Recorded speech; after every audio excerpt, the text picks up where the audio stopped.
The subject or topic for today, to spark off and intrigue you to ask questions, is Transcendence life waves. All right. Has anybody ever come across that term? Transcendence, Life waves. life, waves. Yeah. Okay. If you haven't, that's okay. I'm going to I'm going to play a small excerpt from the master teacher's recording, the reading known as the atomic. All right, so if you've never come across that term before, this is the first time I came across it in terms of in our doctrine. Okay, we've got somebody else I can make an admin, 1 second. Okay. Yeah, so I'm just going to play it and then we can get into the subject for today. There we go. Planet came into existence at the same time 9 billion years ago. Collectively, all of these beings are known as the mortal life wave. The term life wave is derived from the fact that the life energy from a mortal being is of the fourth nutational frequency, and nutation cannot be expressed mathematically as a wave motion. There are 9 life waves, one for each abode. You are a mortal life wave of the planet Earth individually.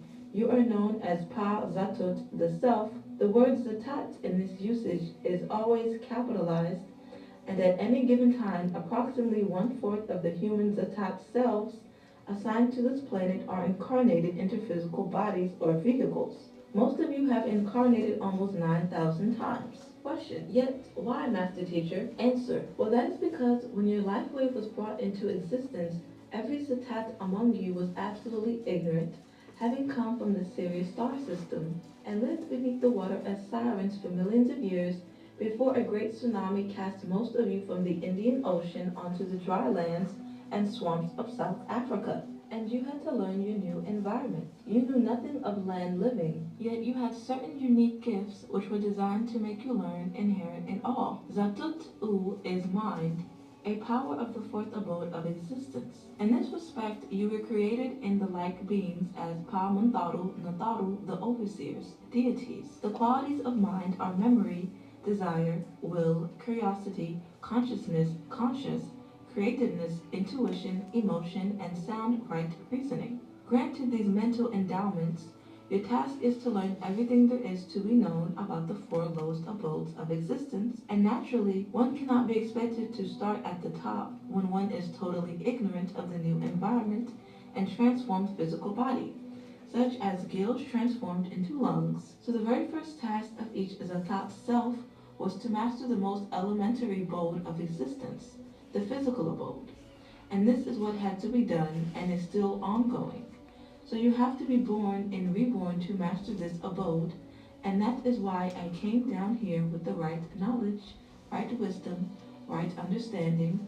Will leads to the right overstanding, sound, right reason. What the? Okay, so did you catch it? Did anybody catch it? The life wave. Yeah. Basically, washing being in the sea as sirens. I'm going to play it one more time because, as I said, I'll start from 2020. Okay, because I know this subject was kind of inspired by someone that was saying that we keep answering the same questions over and over again. You know, people have heard a lot of what we've been teaching, especially on OSM for the last 3 years.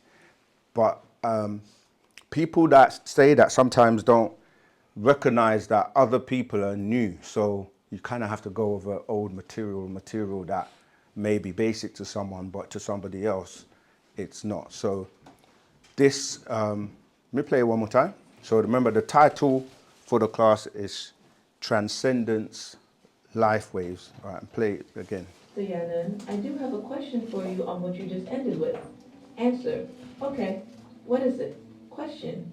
Master Teacher, you just mentioned being a freedom from rebirth, and I for one here got the idea that you mean a person of your own Salal race can become immortal just by being very Hakum intelligent or all intelligence. Just being smart. Is that what you mean? Answer. I use the term in the sense that a person is immortal when no longer need to occupy a physical body, which is subject to pain, heartache, old age, and even death, sickness, and disease. When a person earns immortality, they may enjoy continuity of learning upon higher abodes without the interruptions inherent in rebirth, childhood, and mortal era of the physical abode. Question. Yes, but people do die, right? Answer. No, no, no. People do not really die. Only physical bodies die. Mortal is mortal, and the physical realm is upon the fourth abode of existence, the mental abode, and only occupies a physical body on the physical plane in order to learn your body, or as I often call mine, skin suit. It's your vehicle. It provides a means of locomotion and tools in the form of hands and muscles, so that you may deal effectively with the world you see all the human beings of our own race occupying. This planet came into existence at the same time 9 billion years ago. Collectively, all of these beings are known as the mortal life wave. The term life wave is derived from the fact that the life energy from a mortal being is of the fourth nutational frequency, and nutation cannot be expressed mathematically as a wave motion. There are 9 life waves, one for each abode. You are a mortal life wave of the planet Earth individually. You are known as Pa Zatut, the Self. The word Zatat in this usage is always capitalized, and at any given time, approximately 1/4 of the human Zatat selves assigned to this planet are incarnated into physical bodies or vehicles. Most of you have incarnated almost 9,000 times. Question. Yet, why, Master Teacher? Answer. Well, that is because when your life wave was brought into existence, every Zatat among you was absolutely ignorant, having come from the Sirius star system, and lived beneath the water as sirens for millions of years before a great tsunami cast most of you from the Indian Ocean onto the dry lands and swamps of South Africa. And you had to learn your new environment. You knew nothing of land living, yet you had certain unique gifts which were designed to make you learn inherent in all. Zatut-U is mind, a power of the fourth abode of existence. In this respect, you were created in the like beings as Pa Muntaru, Nataru, the overseers, deities. The qualities of mind are memory, desire, will, curiosity, consciousness, conscious, creativeness, intuition, emotion, and sound right reasoning. Granted these mental endowments, your task is to learn everything there is to be known about the four lowest abodes of existence, and naturally, one cannot be expected to start at the top when one is totally ignorant of the new environment and transformed physical body, such as gills transformed into lungs. So the very first task of each Zatat self was to master the most elementary abode of existence, the physical abode. And this is what had to be done and is still ongoing. So you have to be born and reborn to master this abode, and that is why I came down here with the right knowledge, right wisdom, right understanding. Will leads to the right overstanding, sound, right reason. What? Okay, so did you get it that time? Yes. So what is a life wave? Energy. Everything's energy. Yeah, that's a very Water. simplified, broad term. Okay, we're gonna get into the subject of life waves, but he's explaining that you have the 9 different realms, right? The lowest one is the one we're in, and you came as a life wave, and you had to transform and learn how to come out of the water and to master this physical. But then you got the other, so you have the next one being the spiritual, then you have the soul, then you have the mental, and then you go up into the 9 levels of ether. So he's saying, of course, if you're on the 9th, or if you're on the bottom, you have to master this one first before you can go up to the higher abodes. All right, we're gonna get more into it, but there's obviously one of our brothers. He's known as Lifewave, who he deals with herbs and so on and so forth. All right, so let's deal with the word transcendence. Any ideas? What does? Rise above. Hmm? Rise above. Okay. It's fine. I mean, so when we look at words, we break them down, isn't it? So trans, if you look at the word trans before we look at ascendance, trans is what, like transforming, transporting, transgender. You know, wherever you see the word transport, you're moving, isn't it, from one stage to another. When we're saying transcendence, what word comes to mind when you say ascendance? Rise above. Sorry, once. Oh, sorry. Yeah, go ahead, Jamal. Yeah, is it when you basically move to another realm in a different form? Yes, transcendence or ascendance, right? So yes, transforming. In fact, let's look at what. Yeah, so as I said, transgender, transforming, transmutate. That the first part of that word trans is saying that you're moving from one state to another. And so as a physical being, you're transcending or transforming from one state to wanting to be at the higher state, which goes into the etheric as an ether being. Because when we say life wave, ultimately everything is a vibration, is a wave. When you say vibration, you're talking about waveforms. Yeah, because everything is moving, everything is oscillating or vibrating, and you go between two states. So that's why you have waves that go like up and down. Is that negative and positive? Both, yes. Yeah, so when you look at electricity, you have a positive and you have a what you call a negative. And when we go into the transcendence in terms of going into the like when you start to break things down, even when you get to like atoms, what you have a proton in the nucleus of an atom, and then you have an electron outside rotating, which is electricity. Yeah, so you transform from when you go beyond what we're calling quantifiable things, as in the smallest atom being, they used to say hydrogen, but we know that as you transform hydrogen or you subdivide hydrogen, you get smaller and smaller and smaller, and thus going into the ether or the etheric realm.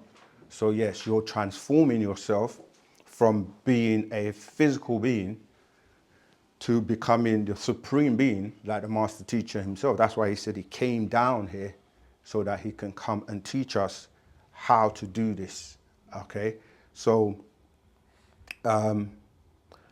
I did some research, and when you start to research and search things like this, so many people are joining now, let me let them in. So when you look at the word, as I said, trans is transforming, and then you look at life wave in the context of the first forms of life on earth. This is what the master is explaining. If you listen to that, I only played a little bit of it because I just wanted you to hear the bit where he's talking about how we arrived here initially. We arrived as life waves.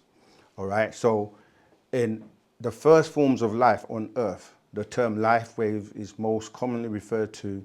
They say it's a concept, and they talk about theosophy, okay, which is when you start to deal with esoteric knowledge, they go into this because they don't know how to break down the sciences. They start to talk about it like from a philosophical point of view, because one of the things that helps you to do this transformation is your soul. And for many years, the people that don't have a soul, they didn't know that there's a difference between the spirit and the soul. So in religion, most people mix the two up. They will say the spirit's the soul or the soul's the spirit. but there are actually two separate things. That's why when I was giving you those realms, like the physical, then you got the spiritual, that deals with the spiritual realm. But then you go on to the soul realm, you see, and then you go into the mental realm. Mental is actually higher than the soul realm because, you know, the doctrine of Tahuti, when you look at the sacred wisdom of Tahuti, that's dealing with mental, yeah, because everything you look around and see around you, even visions in your mind, they're all based on thoughts. If someone had to think of this, to design it, to bring it and manifest it into the physical, everything you see around you, even those things that you don't see with the naked eye, they're still from someone's thought.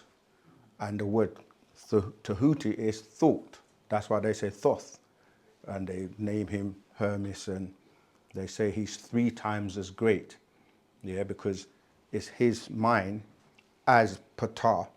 See, WU-SABAT is a doctrine of very high spiritual, and it's a genetic doctrine as well for the children of Ptah who are soul. Because when you look at the master teacher's name, when he came teaching us, if you look at from the scroll called the Coming Forth by Day, right, which a lot of people call the Book of the Dead, that picture there, that first, trying to make you see it, right, it says that his name is what? Amanubi Ruach Ptah. But back then, we weren't, as for those who weren't studying the language, he broke it down for us. Amun, faithful, informer, soul of the Ptahites. So WU-SABAT will find those beings that are resonating on that vibration and that frequency. Because some people will be like, it literally finds you by way of your vibration and your soul, and if you're in tune with that vibration and that frequency.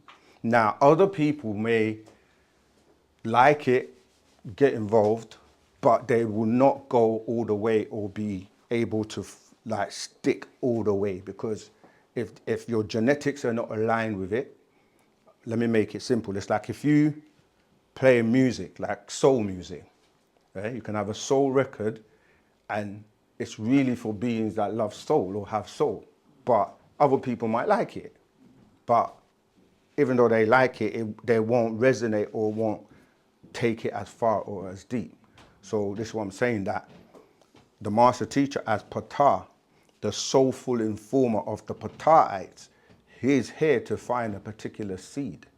And when his tone is uttered and is vibrating, or when somebody reads the scrolls or listen to any audio or anything to do with him, it will either catch you. So it doesn't matter who you are on the planet, what you're doing. You could be in a religion, you could be, you know, an atheist, whatever. But if the genetics and your soul is vibrating on that, it's going to come and get you, whether you like it or not. You know, you will just start.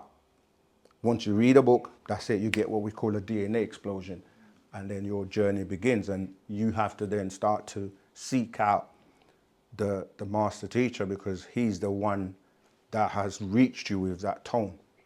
But anyway, so it's describing, LifeWave is describing a collective batch of life units, or they say monads, that progress through different kingdoms of nature over vast periods of time. That's why he was saying that, you know, most of you have been here at least 9,000 times in terms of your incarnation, because it's something that is ongoing, and you keep doing it until you master this plane.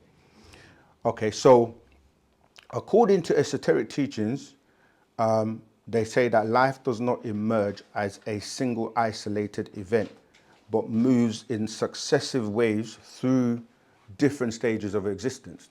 So you'll have kingdoms of nature.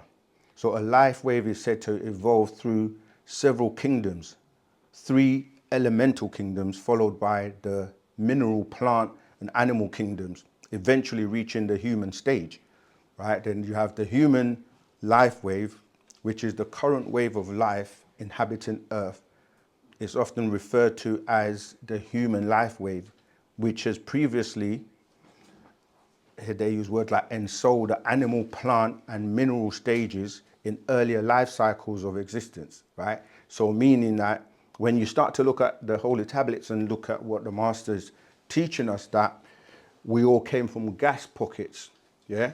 And 9 ether being the highest, meaning that ether, or 9 ether specifically, is the combination of all existing gases, right, which are conscious. These are actual conscious gases, and conscience gases, which means that they're all put together. So we weren't originally in this form. We were literally gases that evolved over many times. And like he says, when you start to look at the single cells and how they then kind of split and multiply, and it depends how far back you're going. Yeah, so like when you look at even the religious world, when they talk about, they just talk about something that is nonsensical, like someone created the cosmos and everything in 6 days, which is ridiculous. Go ahead, Samal. So, when you're talking about the gases, are the gases etheric? Where's the mic? Yes, the mic's over there. Please use it so that the people online can hear you. Yes, that's what I said, that the etheric gases is where, because people always say, how did everything start, or where did we come from? Mm-hmm. And that would be the furthest you can go in terms of starting to understand how these etheric gases evolve to basically form what we call matter. Go ahead. Huawei, so where does the life force fit in within that? See, the language is what throws you off, because the minute you say force, what you're saying is movement. Yeah? So these gases, they move, and that's why I was saying, like, when you're dealing with waves, everything is moving. Because to say something is a force, it means it's moving. So they were moving, and then they basically slowed down or evolved in terms of their vibrations to becoming, as we were saying, like, remember, okay, let me go back a bit. So it's a big story, but most of the time we focus on the planet Earth. But you have many universes that are older than ours that already evolved and grew. Like in Holy Tablets, the Master tells you about the 7 universes. But now we know he's expounded on that to multiverses and omniverse, right? Sure. So a lot of times people are stuck in this thing of the beginning. They want to start off at a point. And that's why when we say, who created you? Like most people in religion would go to a beginning, because the Bible, the Quran, and these books have locked your mind in a beginning with someone being there that started everything. So that most people don't think outside of that to say, how is that person there? Because they make it spooky, because you don't look at God. They try to put it in a way that you don't look at this God or deity as a person. But then they confuse you, because they tell you things like, he's sitting on a throne, he's crying, because he says it grieved him, he's jealous, he punishes people, he destroys things. He acts like a human being. But they try and get your mind locked in thinking he's not a human being. So you can't then go beyond him, because you're thinking everything started from him. And again, he's a him, and hims and she's and they all come from a woman. So already that's making your mind, because what it is they confuse your mind to the point where you're not thinking or reasoning properly. Yeah, so they don't think, okay, what was here before the planet Earth? What was here before our solar system? What was here before our galaxy? What was here before our universe? When there are others, you see. So when you go back, you start to read, like the master teacher saying, our solar system came from another sun that existed way before this sun that is closest to us, 93 to 91 million miles away. So that's the sun, where the planets come from that. And we come from the sun as the original, basically we came with the sun. That's why we have sun heat genes. And that's, we were dark and black because the sun cooled down eventually in terms of the things that came from the sun. Like that's how the planets got formed, because they got hurled outwards, but got caught up in the magnetic pull of the mass or the sun. And then the planet was spinning around and then eventually cooled down. And then it formed what we call the waters, because from the steam of it cooling down, it formed the waters. Then from at that point, there was no life form in the way that we know it today. And then from that, you started to get to what we call like the algae and the amoebas and the bacterias, and then eventually those formed into different life forms that grew in the seas for millions of years before our ancestors, who come from a different star system, as in Risk, Orion, they then seeded this planet with their DNA and their genetics into the waters, and then we evolved as humanoids. Go ahead. There's one last thing. So when I was saying life force, I'm trying to think of the right wording. So you got the physical realm, spiritual realm. I know you're saying soul realm, mental realm. Is there a force realm or life force realm? No, that's what I'm saying. This is what I'm saying, is the English is what's confusing. Because when you say life, what is in your mind when you say life? Because what you're calling life, they're bacteria that are alive. Yeah. You see what I mean? Yeah. So the force part of it is the movement, because everything is vibrating or resonating on a frequency. So when you say life force, you're literally saying things that are alive that are moving. Yeah. So it could be the most tiny microscopic life form, but it's alive and it's moving. And as waves or life waves, that's how we evolved. And then eventually, as he says, through many iterations, we then grew, like he was saying even in the recording, he said that we were in the waters, we had gills. Yeah, and now we don't have gills, but we still have gills because we still breathe in water. It's just they're not as big as they used to be. And we have appendix, and appendix was again part of how we were able to do certain things like levitation and stuff that we don't do now. So we've transformed over many years. Okay, Zama. So, yeah. Remember, if you want to ask a question on Clubhouse or on Zoom, you can. Wow, there's so many people waiting to come in. Sorry, let me just let everyone in. Go ahead, Mugdal. Why can't I move forward and backwards onto different levels of existence or consciousness? Or You can. You do it every day, but you're just not aware of it and have the ability to do it at will. so can I go to visit other planets and come Absolutely. back again and go back and forth? And Tour. In that same reading, the master teacher explains that you can travel back in time, but you won't lose your current time, as in you have, let's say you're allocated a specific amount of time, but if you travel to the future, you lose some of your time here. Right? So when you say, can I do it? When we go to so-called sleep every night, we do travel. And this is what I'm saying, like those realms, like the soul realm, right? People go to the soul realm, and this is where the concept of heaven comes from. why am I not conscious of it then? Because that's why you're here to learn WU-SABAT and to train yourself to be able to know what you're doing. At the moment, people don't know what they're doing. They just go to sleep, have what they call dreams, and just say, I had a dream. But you're traveling to different realms and doing different things. But you have to learn how to do it with control. Yeah, like you can leave your body at will and come back.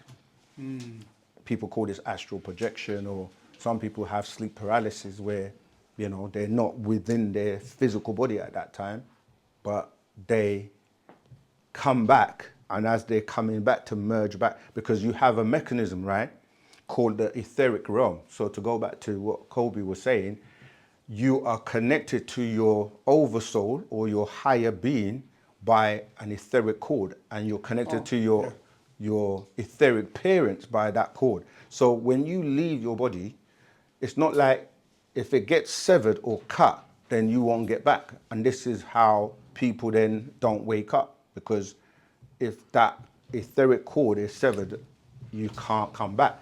But there are things you also have built in called adrenaline. Yeah, when you start to fear, the adrenaline kicks in and it pulls you back. Is that it? Does that answer the question? Okay. Sorry to come off the subject. Basically, what I wanted to know. I'm coming to you, Yomi. 1 second. Go ahead. Sorry to come off the subject. I wanted to know, what does red and blue mean? Because you know, on the Jesus, the white Jesus got red and blue. Yeah. And on the ambulance, got sirens red and blue, and ambulance, even on trains and undergrounds are red and blue, buses are red and blue. What is that? Yeah. What's the meaning of that? I will answer it, but I do want to finish the sorry, subject. But when you look at, because remember what I was saying, that colors are vibrations or moods. Yeah. So the colors, if you look even on here, we have the you see this? Yeah. Yeah, so red, yellow, and blue, right? So those will be Our colours. the colors that mix to make all other colors. Okay. Yeah, so people say primary colors.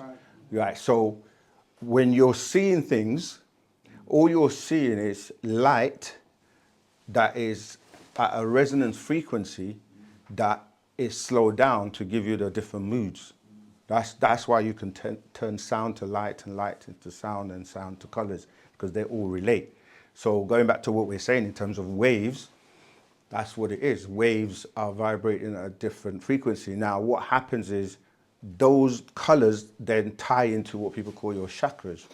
So the red will be the lowest one, which deals with lust and desire and anger and, you know, basically emotions, and particularly negative emotions. And so this realm, the beings that are running it are mainly negative beings.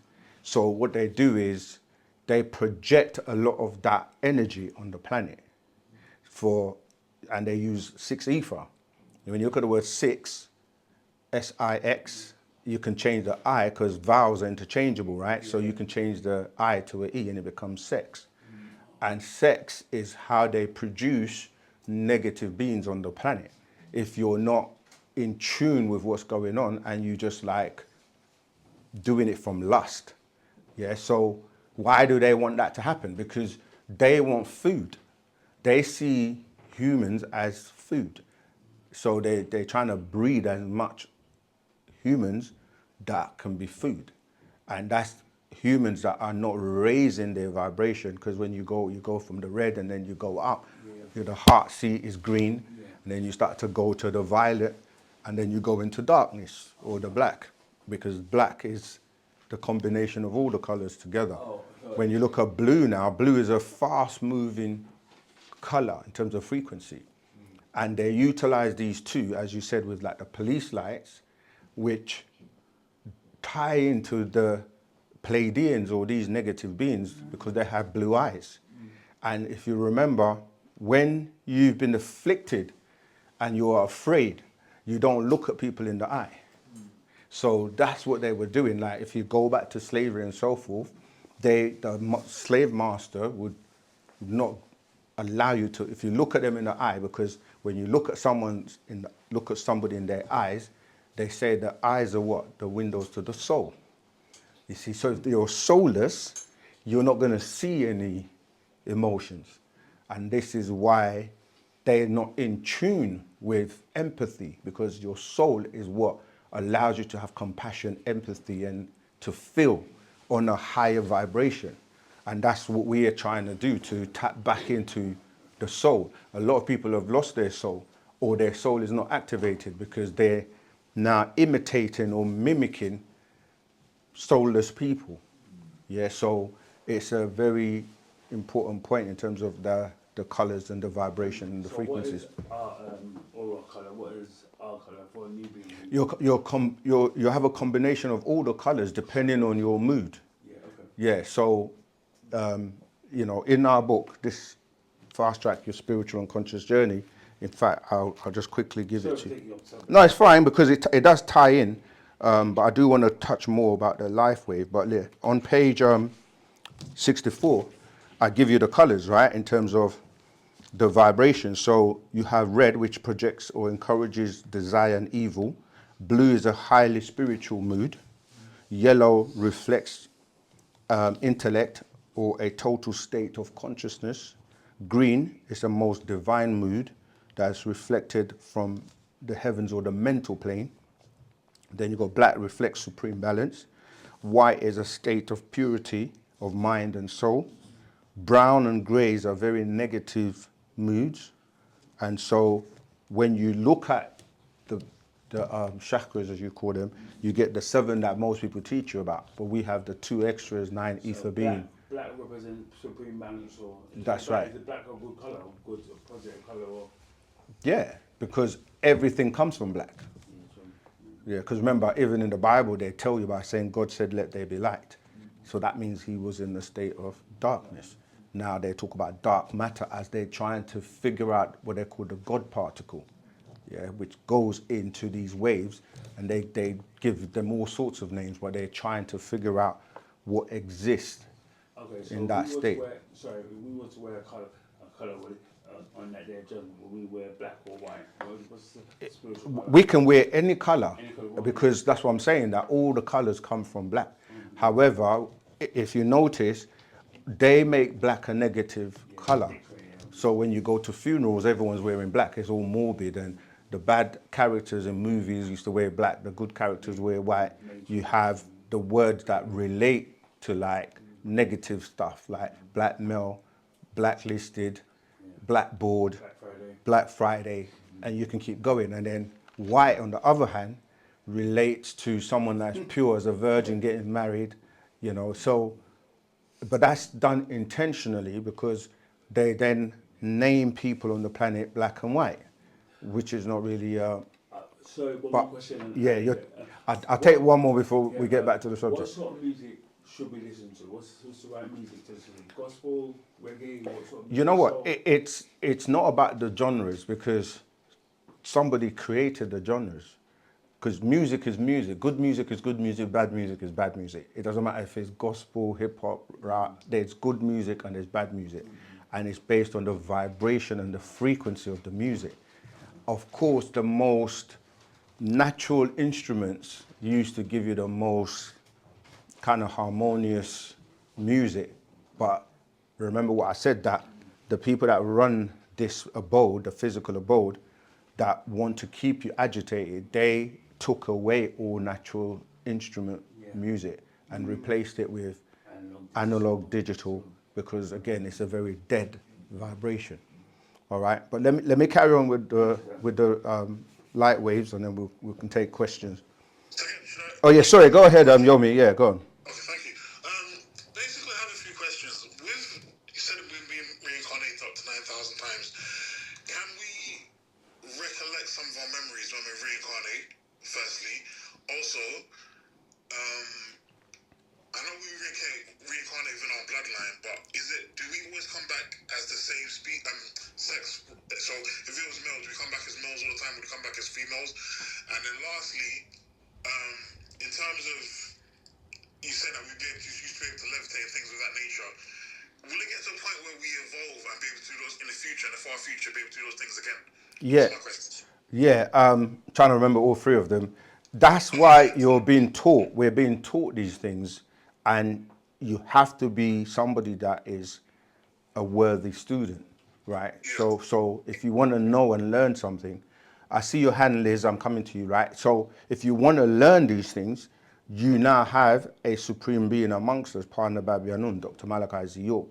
If in that recording he said that he's going to start to teach us, he wants us to master the basic stuff first, and he was going to start teaching us how to levitate and all that type of stuff, which we are able to do, but we've forgotten and don't know how. And that's where I mentioned the appendix and your tonsils. These are the things that would help you to do that. So a lot of times, the kind of like circular world, they don't really understand what the appendix was for. So when you have issues with your appendix, the first thing they say is just remove them. As what was the other parts of your question? Another one was, do we recollect some of Oh yeah, that's it. from other incarnations? Yeah, your cells store memory. You have different aspects of your being that store and record memories, and even though you some of it gets wiped off so that when you come back you don't remember, but you can go through a process called regression, yeah, hypnotic regression, where you can be put under a state where you will remember things. So you see magicians and people like, or shall I say illusionists, do this, where they will click their fingers and say they're going to put you to sleep, and when you're in that state you start saying and doing things that when they wake you back up you don't even realize you were doing it.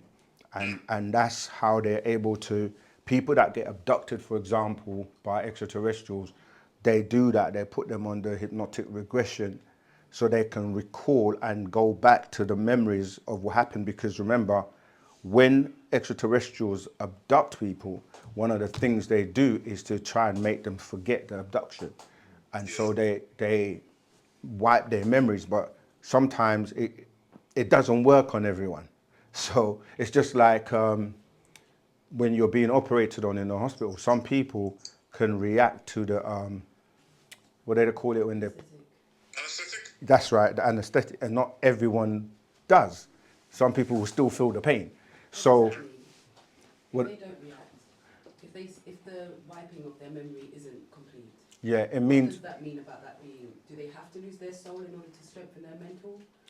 Not necessarily. What it means is that, like my brother's asking, you can remember certain things even though you're not supposed to remember. So this doctrine, that's what I said at the beginning, that it's a genetic doctrine, meaning things are already recorded within your being, in your genetics. And all that master's doing is triggering you, and you start to wake up. And once you start waking up, you start remembering things of who maybe some of the stuff in your past lives. And So is that tied to the Akashic records? yes, because the Akasha records is where everything is stored and recorded onto. So, for example, today we say I've got iCloud or Google Drive, all these drives that you're storing information, but everyone is sharing the same drive, but they just get privileges to certain portions of it.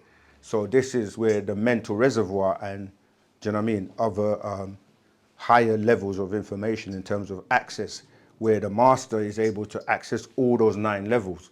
And we can too, but at the moment we have to master the lowest and then move up as we learn.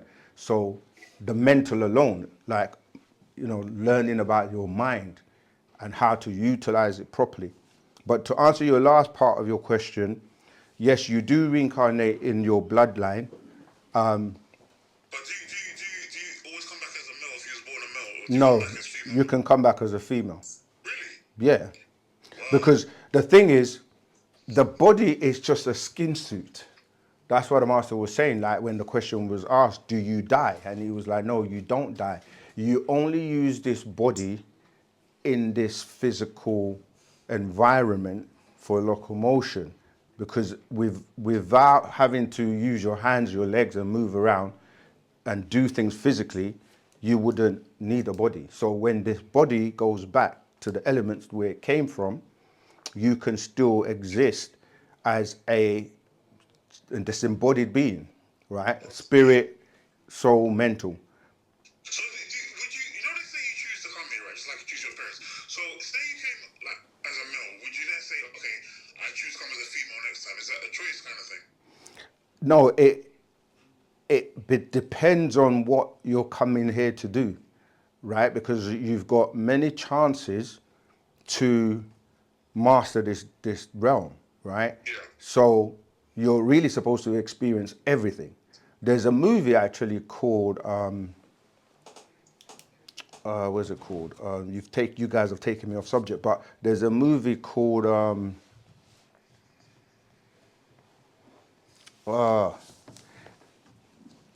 I can see it, but I can't remember the name of it. But it's a movie where someone comes back many times, and I have to remember the name of it to make it. I'm normally very good with remembering, but Jelly, one. nah, it's it'll come to me. It'll come to me. But basically, it shows you someone who comes back in different times, in different males and female. Okay.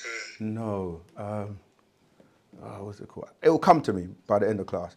But yeah, let me take some other questions because many people have got Antakathiarafu. Liz, you were next. Sorry, I know it took a bit of time. You can unmute and ask your question. And then I'll continue. So do we have to be at a certain ether level in order to go back in time or go into future time? No, like right now you could do it, but when we say go back and forth, unless you're using some type of apparatus, we're not talking about you going back physically. So if you think about it right now in your mind, if you can go back to your previous birthdays, you're literally traveling there to remember and experience everything that took place on, let's say, your 5th birthday. And you can come back here, and sometimes, as we say, you can go to the future and experience and do things, and then come back here. And then when you catch up with that moment, people call it deja vu, right? Deja vu is, this feels so familiar, I've been here before. Like, things were a little bit different. You know, maybe there was I don't know, let's say a cat was walking past, but you get that feeling that I've been here before because you do have what you call a counterpart, right? Your counterpart is the opposite to you. So when you're awake, they're asleep. When you're asleep, they're awake, but you share the same oversoul. So they record things that you, like for example, you could have a dream, and then when you come out of the dream is still carrying on with them because you're awake and they're still dreaming, if you want to use that term. That's why sometimes when you try to recollect the dream, there will be moments that you can't remember, and then it will come to you because your counterpart fills in the gaps for you. Do you see? So yes, you are a multidimensional being, and practices such as meditation and control of the mind means you can actually do these things like travel back and forth in time, because time is not like linear like people think. The clock makes you think that time is moving forward, but it's not. It's circular, but you can rewind and go forward at the same time because it's the same moment. Time, matter, and space, they're one. They move together in one. So that's why it's almost like literally thinking of it like a staircase, a winding staircase from a point that expands outwards like the universe. So Same in good and bad. yeah, so there is no, you can, it's instant basically. There isn't no tick tock. And these applications like TikTok, they're still time, because even if you think about the clock ticking and talking, and the lowest or smallest unit, they say is a second, right? But second is 2. It should be a first, because first is before a second, right? But when you're going tick tock, there's a gap between the tick and the tock that is not accounted for. Because if that's a second, what happens in between the tick and the tock? That's time. And that time, they don't account for it, but it is a space where beings travel in and out. So these extraterrestrials, they can snatch you between the tick and the tock, take you away and do something to you and bring you back and put you right back between the tick and the tock. And you wouldn't even know that anything has happened to you. So did that answer your question, Liz? If not, I can expound. It did, but what do you mean by the apparatus? Like, depending on the apparatus, I'm not understanding that. Okay, so in the Man from Planet Risk, I'll see if I can find it quickly. The master gives you the fact that these beings have been aware of time machines that they use to travel back and forth. Even the person that they refer to as Hitler, he was able to be in contact with these Pleiadians who actually had time machines. And so that's what I mean when I say apparatus, like there are machines or technologies that they use to go in and out of time. One of the movies they made called Stargate, is showing you that they can open Stargate and travel back and forth. I'm trying to find a bit in the Man from Planet Risk where the master explains about time machines. Go ahead. Go ahead. Continue. In the future, Sorry, I missed, you cut out for a moment. is meditation like a portal that we can like open in Yeah, order to go? absolutely. Okay. Yeah. Okay. Sounds that. Yeah, meditation, if you think of the word, that's why WU-SABAT, we always break down words. When you say meditation, you're saying middle or medium or the ability to go through your mind, because your mind being on a dimension that can go up or come down, you can go, up or down. But we say up and down, to and fro, but it's really, it's all in the same time, matter, and space. Okay, I think I may have found. But yeah, does that answer your question? I know I see someone else with Ramesses has got his hand up, but I'm going to keep looking for, or is no one's there? Yes, that answered my question. How's that? You're welcome. And Tat. Go ahead, Ramesses. You can unmute and ask your question. Greetings. Greetings. I'd like to ask, in WU-SABAT, is it written how much a person will earn in their lifetime? How much they will earn? Yeah, What do you mean earn? As in? like in finance. No, because that's entirely up to you.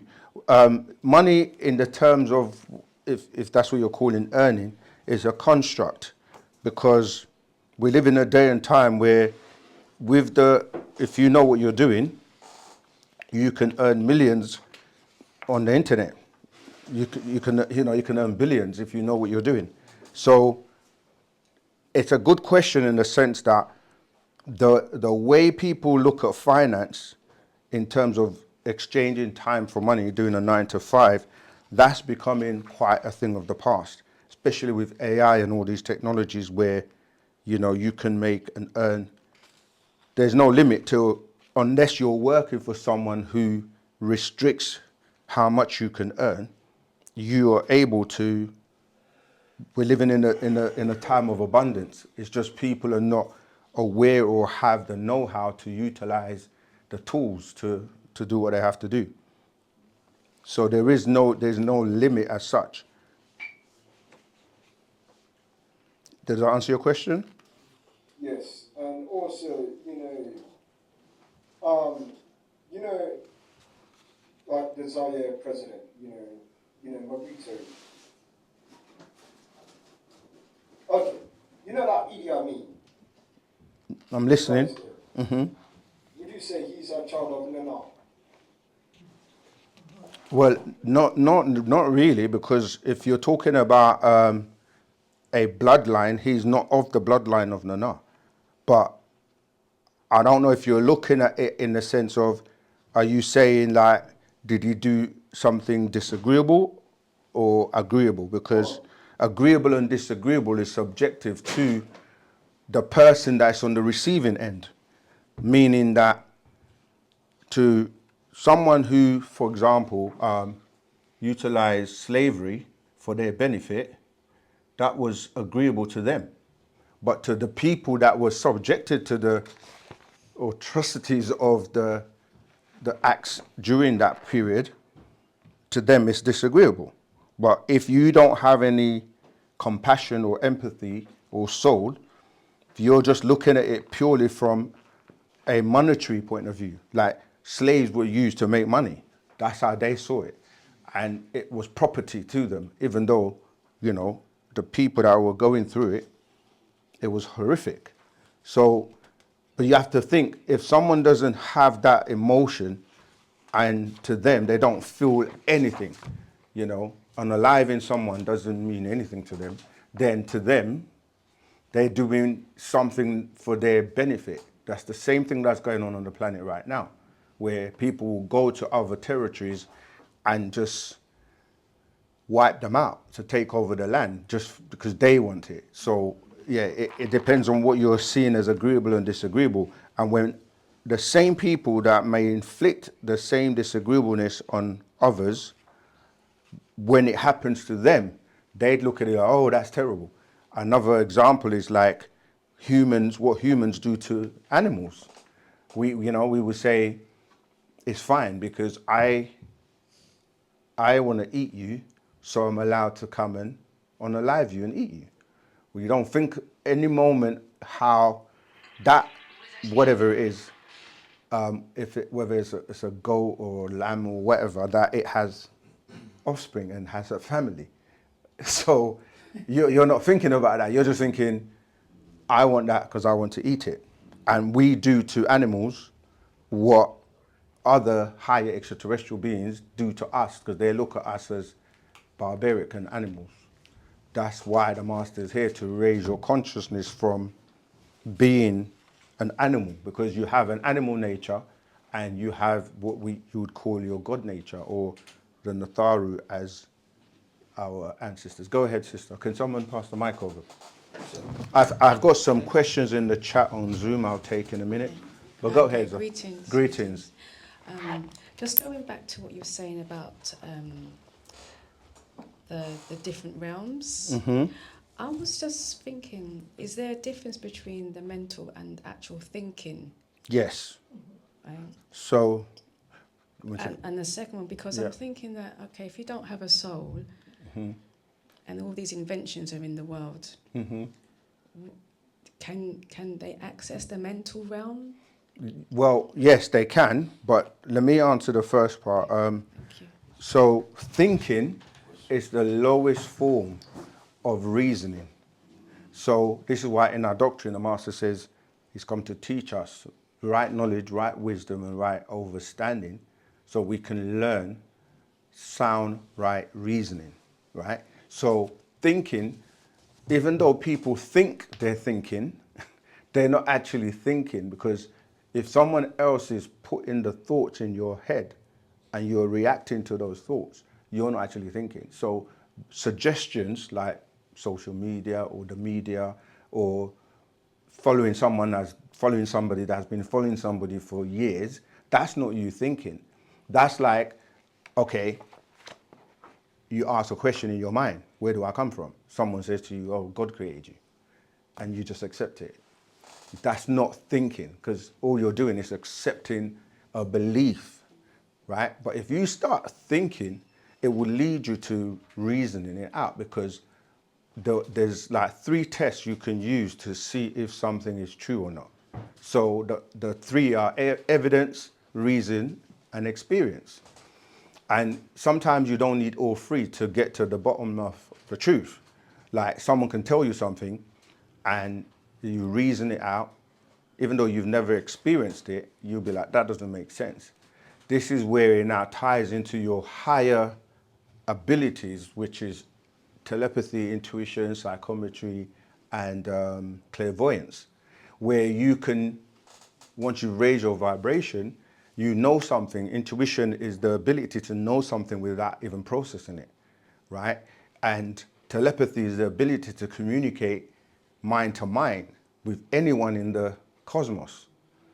And psychometry is the ability for you to just object read. You can touch something and feel it and know, you know, what's happened from that thing. So you have the mental reservoir where thoughts are. And the people that you're saying, you're thinking that, oh, they don't have a soul, so how are they able to invent? What they're doing is they're imitating or getting other people to do the invention, and they take the credit for it, which is a big difference. They're not originators. They literally steal other people's thoughts and ideas. This is why when somebody like, let's say, Nikola Tesla, I have all these admins and I'm doing all the admin work. We have Nikola Tesla, who was inventing things and, you know, like free energy for everyone.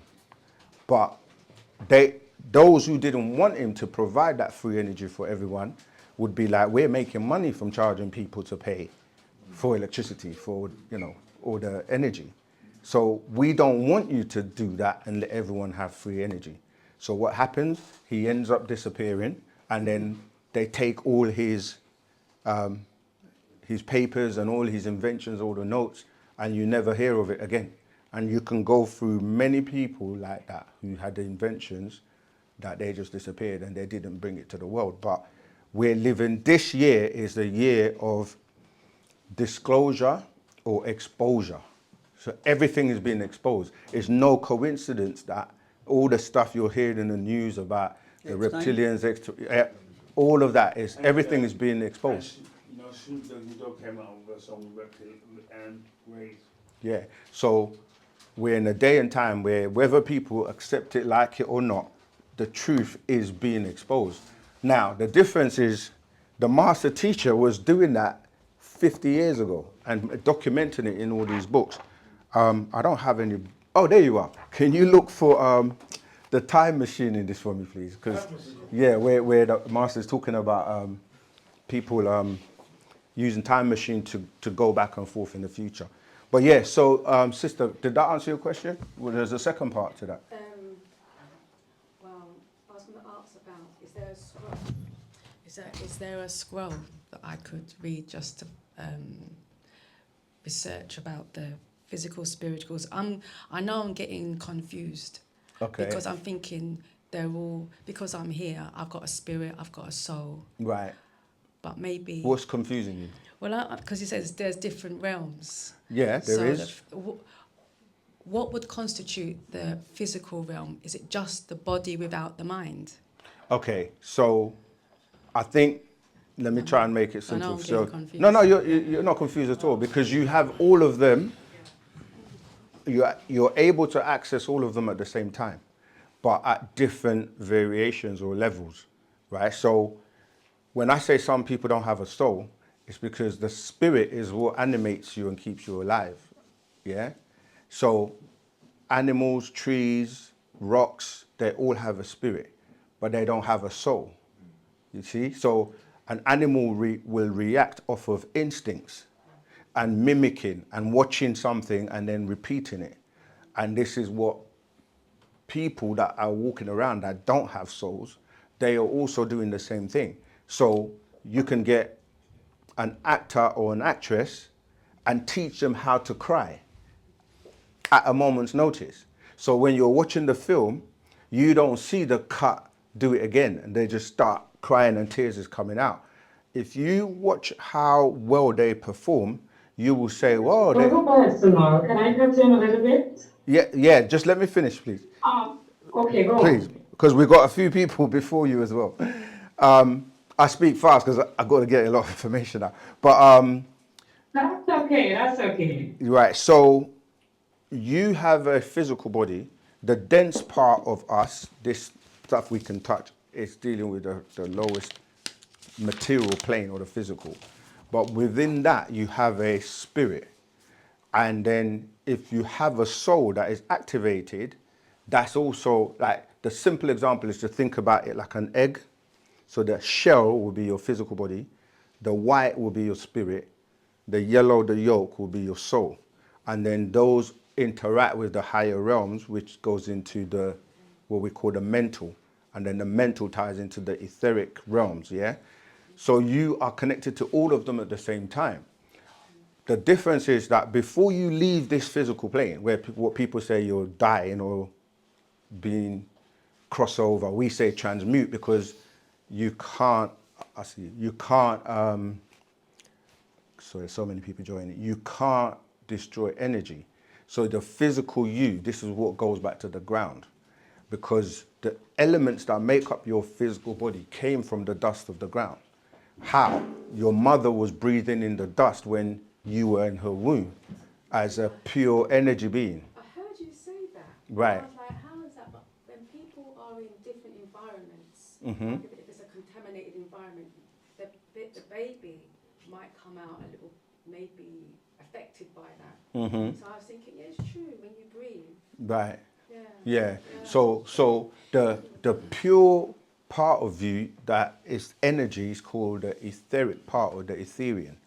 That's where, when your father was ejaculating, that energy was basically when you study what happens, the sperm travels up the spinal column. That's what they call Jacob's ladder and all this kind of symbology. It goes up to the pineal gland, the pituitary, and it gets ignited and it gets the energy that comes back, and then that is injected into the mother, and then she grows and builds the baby in her womb throughout the 40 weeks. And then you come out, and the limbs and the bacteria that then get attracted to that pure energy is what we're saying, the breathing in of the dust and the elements of the planet. But yeah, you just have to learn that by the time you leave this physical plane, your spiritual being and the other parts of you, your mental, should be developed to the point where you can continue on with existing in those other realms and continue going up. But if you haven't developed enough, when you're born into that realm, you can be trapped, or you can be what we call like a stillbirth, or what do you call it when the child is born too premature. So that can happen to you going into the spiritual realm. But you have your ancestors that have already gone before you, that are there waiting to help you, and they are also speaking to you even now through your mind, because they already exist in those different realms. So you have ancestors that exist on the mental, you have ancestors that exist in the spiritual, you have those that are caught up and are still, not able to move forward to the higher realms. So you've got to learn how to utilize all those beings at the same time. Sorry, we got about 4 people waiting. Let me let I think it was Nicole. Nicole, you still there? Okay. She's not there at the moment. I'm not sure what happened. Yeah. In the book, were you looking for the Philadelphia experiment? No, there's a bit where he's talking about time machines specifically, where they can regress you and take you back in time and forward. We will find it. All right. Nicole's not answering, so I'm not sure. Is she still on? Okay. Who was next? I want to. You see, that, Oh, sorry. Did you have a question at the back, sis? No. Okay. Let me let the sister, because you've asked quite a lot of questions already. We want to make sure everyone gets a chance to ask their questions, and I've got to look at the chat on Zoom as well. I just wanted to ask about the going forward in the future and the past when you were speaking about that. So that's why I was saying to wait until you get the message. All right. Yeah. That, in terms of what the master was explaining in the atomic reading, he didn't elaborate in terms of how you, like, when you go to the future and you lose time here, how. So I'm just going back to my original class of Transcendence Lifeway. We've kind of digressed completely, but just gonna touch on it quickly to round off, and then we can continue with the Q&A. So as I was saying before, you have the elemental stages, then the mineral stages, the plant kingdom, the animal kingdom, and then the human kingdom. With the human kingdom is where self-consciousness emerges, the life wave finally develops the intellectual and what they call the I am awareness, yeah? Allowing it to eventually move back and forth through spiritual sources. So when you look at the biological timeline, the master, as I said, he only touched on it in that reading, but what you're evolving into is what is known as a homo. Okay, let me go back to the physical scientific way. They start off with Homo sapien, but it's really genus Homo, then you get to Homo genius, then you get to Homo erectus, or an erect being, and then Homo sapien. And then now, because of the Human Genome Project, they can now tell you that how the three major root races evolved, from the African to the, what they call the Asian, to the Caucasian. And then because we are evolving as life wave, we're going to move to Homo spiritus. And then from that Homo spiritus, you can hear the word, it's like a spirit being basically. And then from that, you evolve to becoming one with Pa'ut. We call it the all expanding. So your journey from the physical all the way to returning back to where you came from as that life wave is to be back in one with, it's hard to try and articulate it because a lot of times we still try to look at things from a point of view of having this same physical body. Yeah, having the same physical body, but it's not like that. It's like, yes, it's like, imagine you become water. Water has memory, right?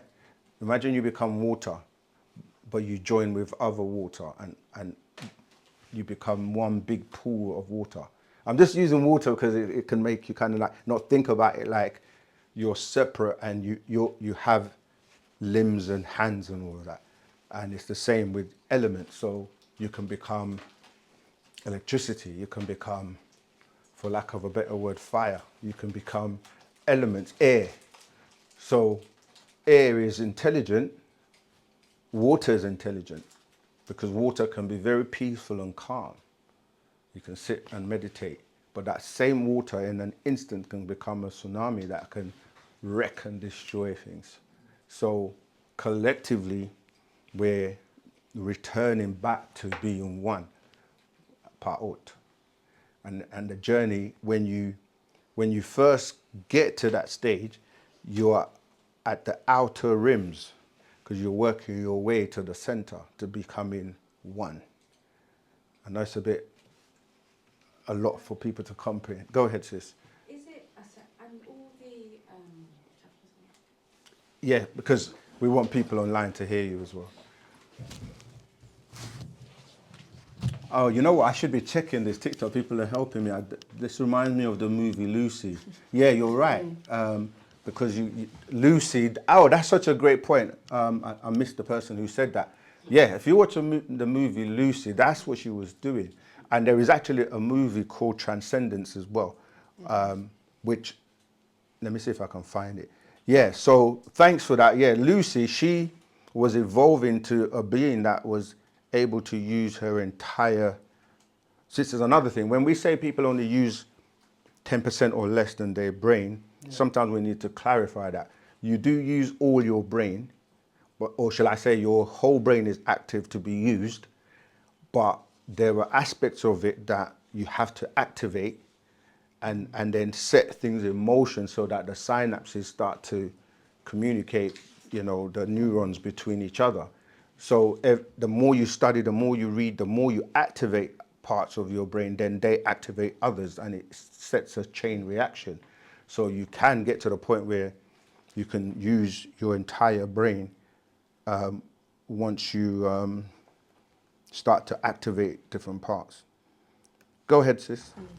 I was thinking, when you were saying that we're all going to return to the all expanding, does it mean that those ancestors on the spiritual realm, on the mental realm, are they all going to the same place? They're working their way to the same place, yes. We all But gonna work. some of them won't get there because they're trapped.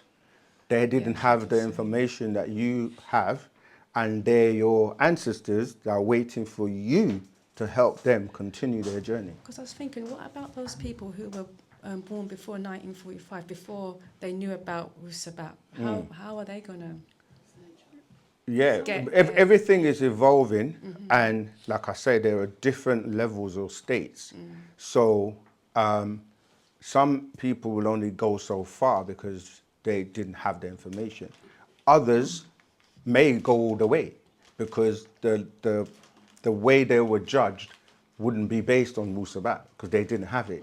So they would be judged based on like their heart and what they did, like in terms of their life. Because if you only knew religion and that's all you grew up on, even today, there are people in church that are really good people that do positive, you know what I mean? And there are those that are in church and they're faking and they don't do positive things. So yeah, but the difference now is WU-SABAT is here and everyone's going to have the opportunity or a chance to learn. And remember at the beginning I said that WU-SABAT will find you if you have to ask, seek, and knock.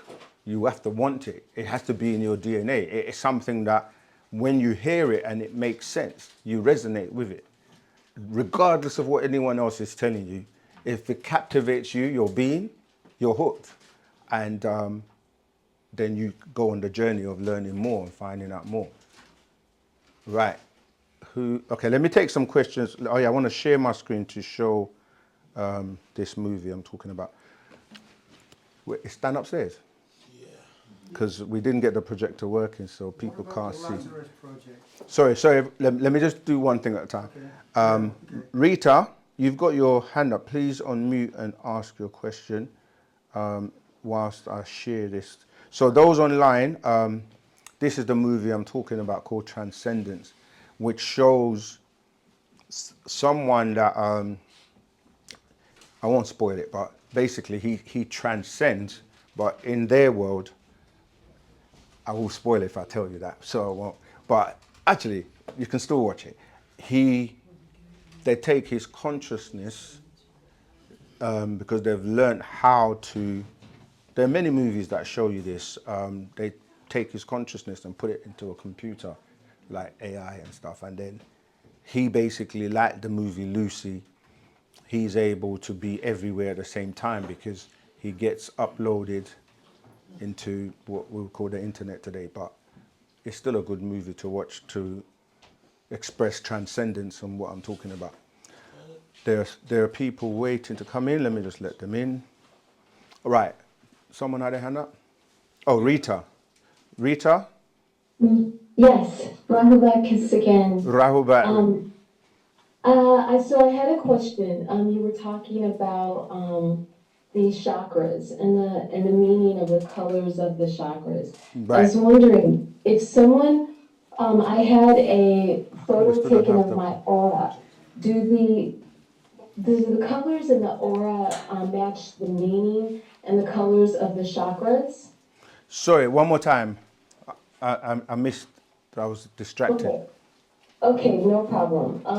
So when you were talking about the chakras and the colors and the meaning, I wanted to know if the colors of the aura share the same meanings of the chakras. Yes, they do. So it tied into the question the brother was asking about, like, some people have the gift to see auras, look at different people, and this is how, if somebody's, say, negative or angry or very disagreeable, their aura will change to match those moods and those colors. So that would be the grays and the browns. And if somebody is very spiritual, then their aura will then reflect, you know, the white and the blues. And if you're very intellectual, there will be more of the yellows.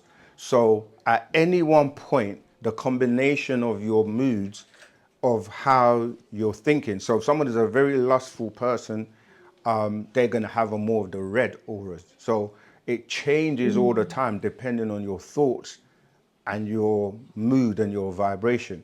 This is how these disagreeable beings are able to utilize your physical body, because they can look at you and see your aura. And if you're being very negative in terms of the mental diseases, like if you're greedy or jealous or any of these, they will then utilize you to do more of those negative things to feed off of that energy, or they will get you to experience the negative energy. So they feed off of negative energy. So if they can get you to be angry, that anger is going to generate the more of the red vibration or the red frequency, and they are going to absorb that because that's what they want and they feed off of.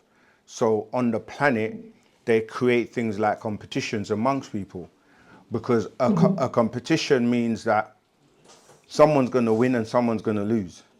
And the ones who lose, they make you feel like, instead of sport being for fun and for just like relaxation or whatever, it becomes venom. Like, my team lost, so we're gonna, start teasing people or maybe destroy things and so forth. So they utilize your moods, especially with music, etc., to get you to do things.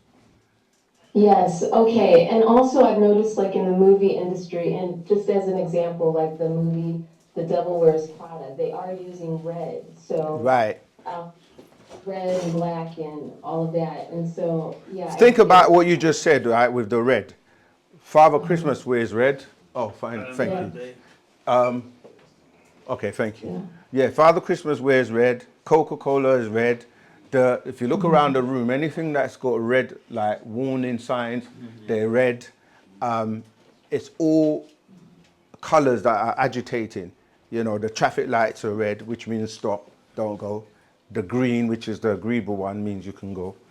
So yeah, when you start to look at colors and how they're used, even in marketing, it's very deliberate.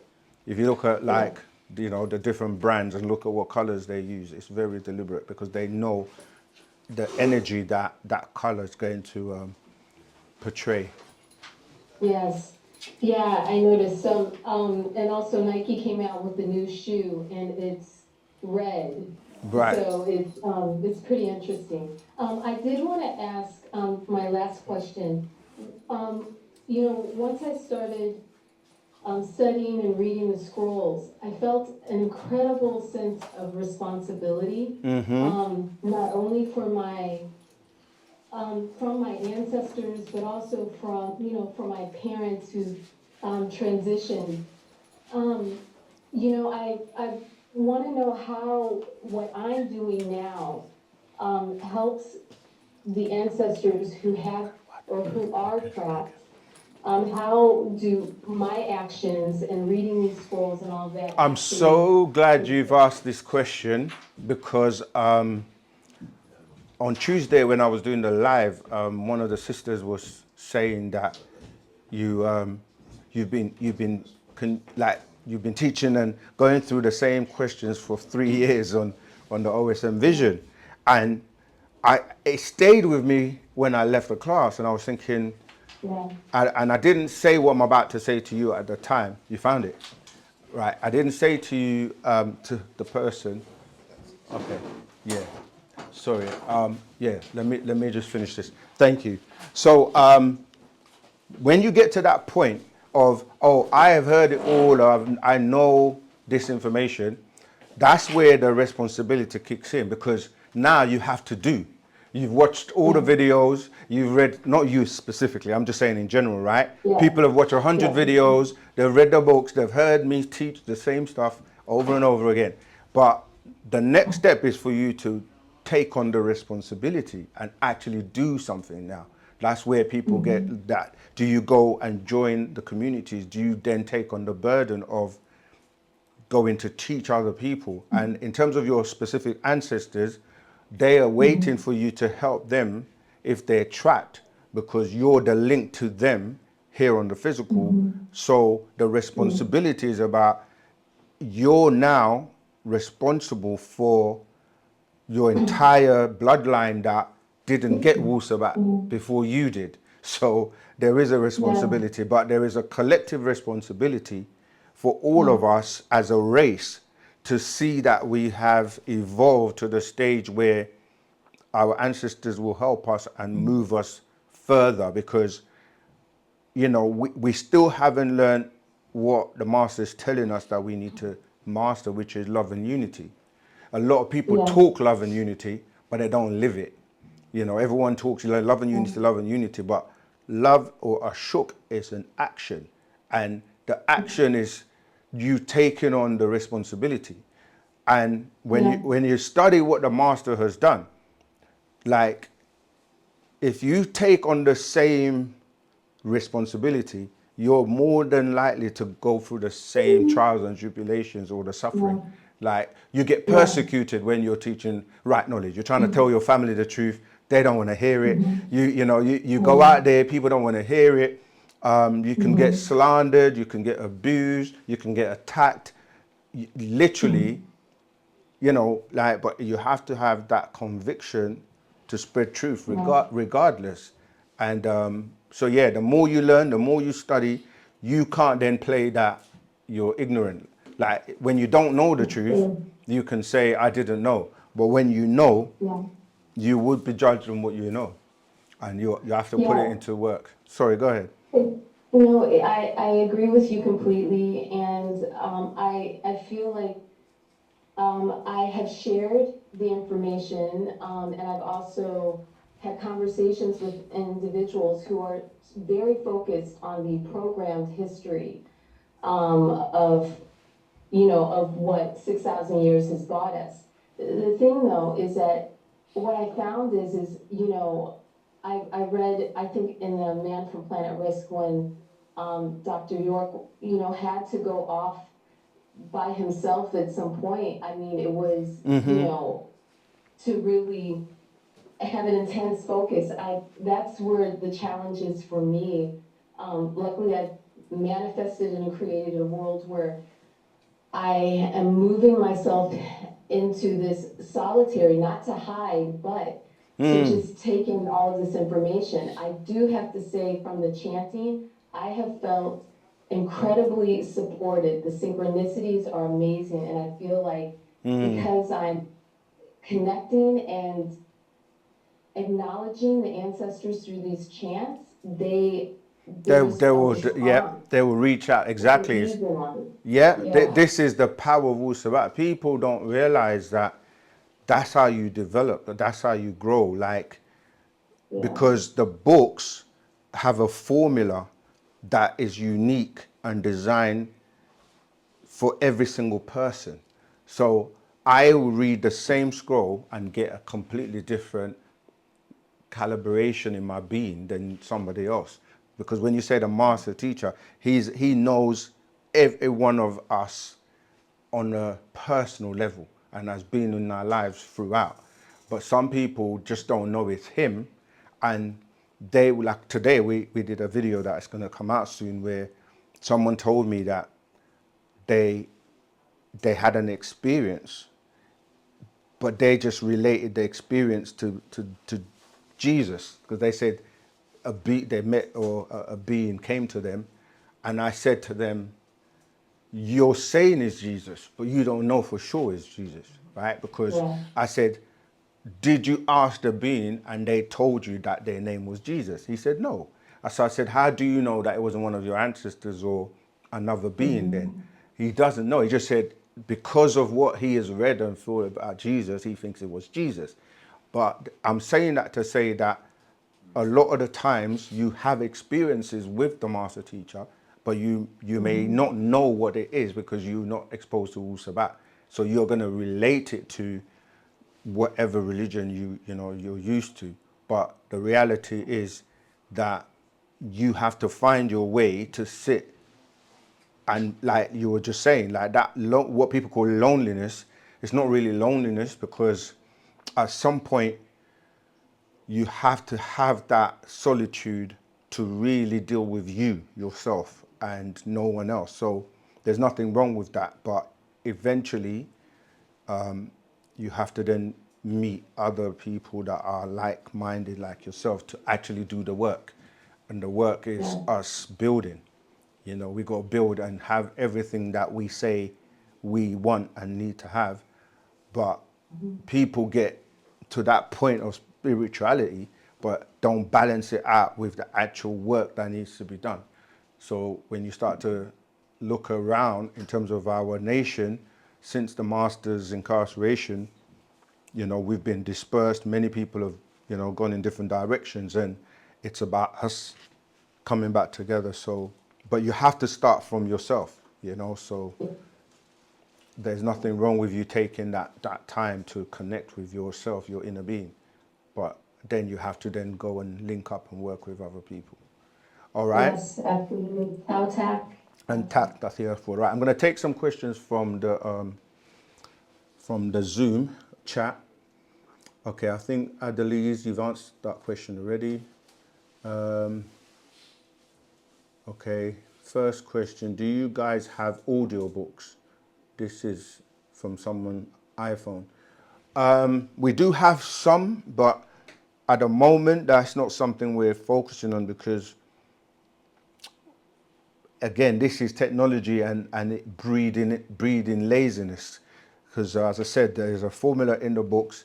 When you look at the books, when you look at the words, you have to recognize that each word is made up of letters that are actual symbols that affect you as you're looking and reading the word. So just listening is cool if you have some kind of, I don't know, if you can't read or can't see or whatever, but really it's a combination of reading, listening, watching, and using all your, you know, your functions to get the most out of it. It's like some people prefer to just watch videos, but honestly, you still have to study the books if you want to get the most out of it. Okay, so we do have a few audiobooks, but they're not like on Kindle or any of these platforms. They're readings that, you know, some of the family or the master teacher read, like the Gold Book and some other books that were read and recorded as audio. Our book, this one, is also the online version is available in audio as well. All right, let me go to the next question. This is from Atumre Kmet. The time in between the tick and the tock, could it be what we call the moment? Because it is something that we are always in. Yes, that was the point, that we know that moments exist before what you're calling a second. So yes, you're right. And that's what we say. WU-SABAT can always go deep and answer the questions. So yes, moments. That's the bit we found in the... Oh, that's what you found, yeah? Yeah, I will find it and maybe next class or something. People keep trying to take me out of this room. Yeah, so no, there's I'm sure it's Man from Planet Risk where he talks about the time machine. So let me carry on. So after the first, always in the moment, does this make sense? Yes, we're always in the now. So that's what we're saying, that the tick and the tock or the time moving is an illusion, because it doesn't. We're always in the moment, which we call the now. And you have multiple thens, the then before the now, and or what people call the then in the past. We have now, and you have a then in the future, which people call the future, but it's really now, because every time you move, you're still in the now. Okay, so now is the time, as we say. How was it known that pointed to the Sans people and not the sheep? I don't get that question. How was it known that Tisun pointed to the Sans people? I don't, that question is not clear to me. If you could rephrase it. Okay. Rahubat. Yeah. You know, sun meaning sheep, and Lulu Amalu, big sheep, big sheep. So the Psalms people, Psalm is talking about the sheep, and Lulu Amalu are the big sheep. Right. So that's probably what it's relating to. Okay. Okay. So yeah.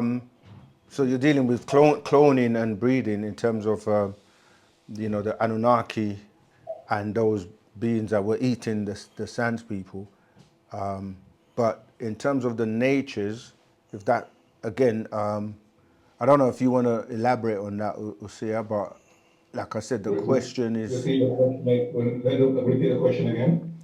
It says, how was it known that Tisun Son pointed to the Sands people and not the sheep? Because the big sheep, the Lulu Amandu, meaning big sheep, were the Psalms people, were the ones that were being taken and eaten by the Anunnaki originally. Yeah. And then the replacement became the Adamites. Right, yeah, that's what I was just saying about they were being eaten. Yeah, all right. That's all the questions in the Zoom chat. Let's have a look on the Clubhouse, and then I'll let you come in, Yomi. Brother Asma, I'm just going to check the time machine for you as well, yeah? Yeah, please. Okay, so, the Zoom link. Right, there are no questions in the chat. Okay, was Jesus married? Okay, we've got 3 questions from TLC Jared. Is the universe a fracture holograph? Yes, in the sense of when you start to look into fractals, because what you're calling a universe is replicated. So when you look at atoms, or when you look at your head, for example, and look at the way your brain works with the various neurons, it's a replica of the universe.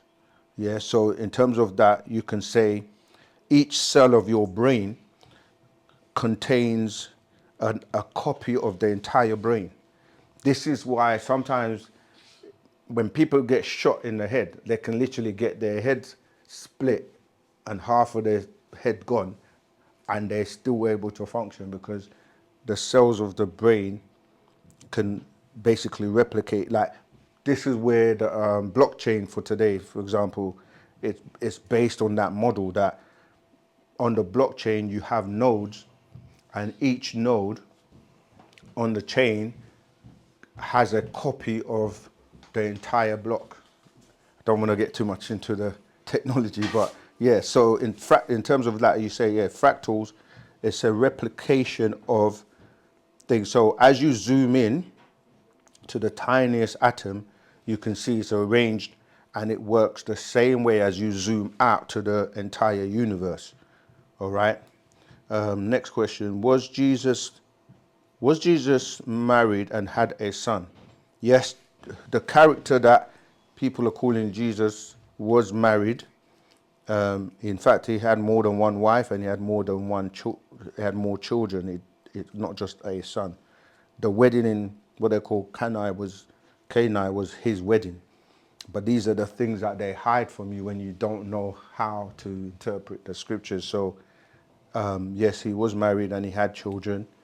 And, the secret societies, he was a part of the Assyrian order and a secret brotherhood that covered and knew the secrets about him being married, and they helped him to go by way of the what's that society called? Knights Templar. Knights Templar, thank you. And they helped him through France, and then eventually he ended up back in Egypt, where he was originally from and where he remained until he crossed over. Okay, that's all the questions. We've done a video. Tua, we've done a video on that whole subject. If you haven't seen that, go ahead, Yomi. So I have a question, or two. Basically, with regards to being trapped in the physical realm, it's really the things I've heard over the years, and obviously you just said about Yeah, sorry, Zamar, we're just having someone on Clubhouse and then I'll come to you. Go ahead, Yomi. Yeah, about, you know we're supposed to be cremated, right? According to the master teacher, instead of buried.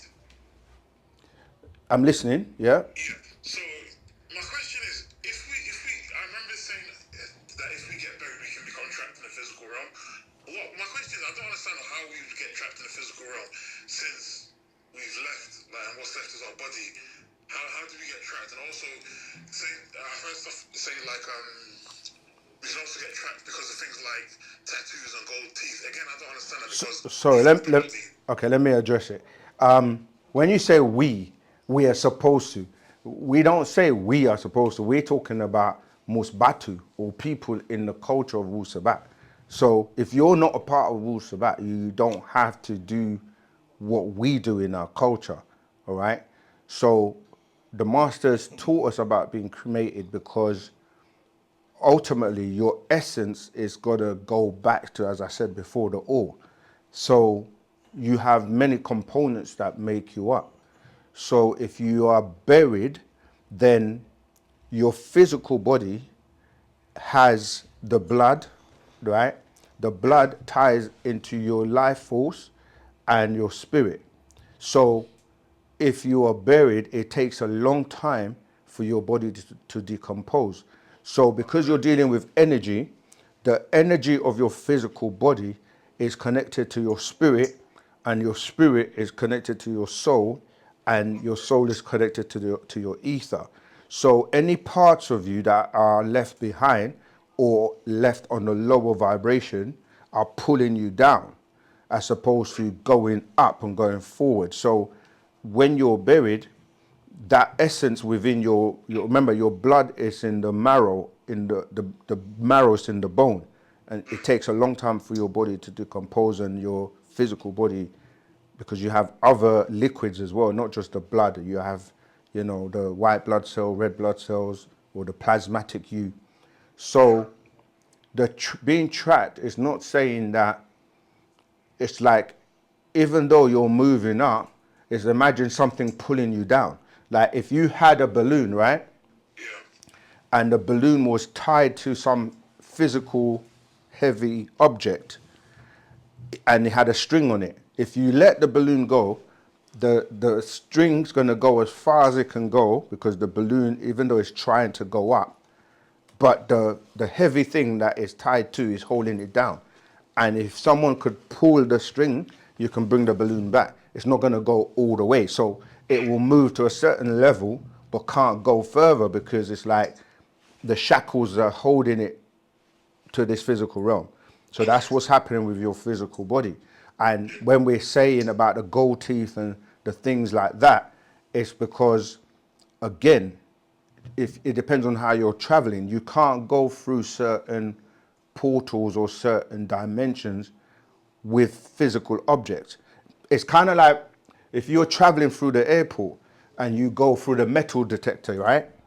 And they stop you and say you can't go through because you're carrying, let's say, a weapon that you can't take through that, do you know what I mean, portal. But this is happening based on the fact that that material can't go into the next realm, you see. So that's what we mean by the metals and the things that are holding you back. So you can't travel through at let's say the speed of light, because that metal will pull you back or will have an attachment to you.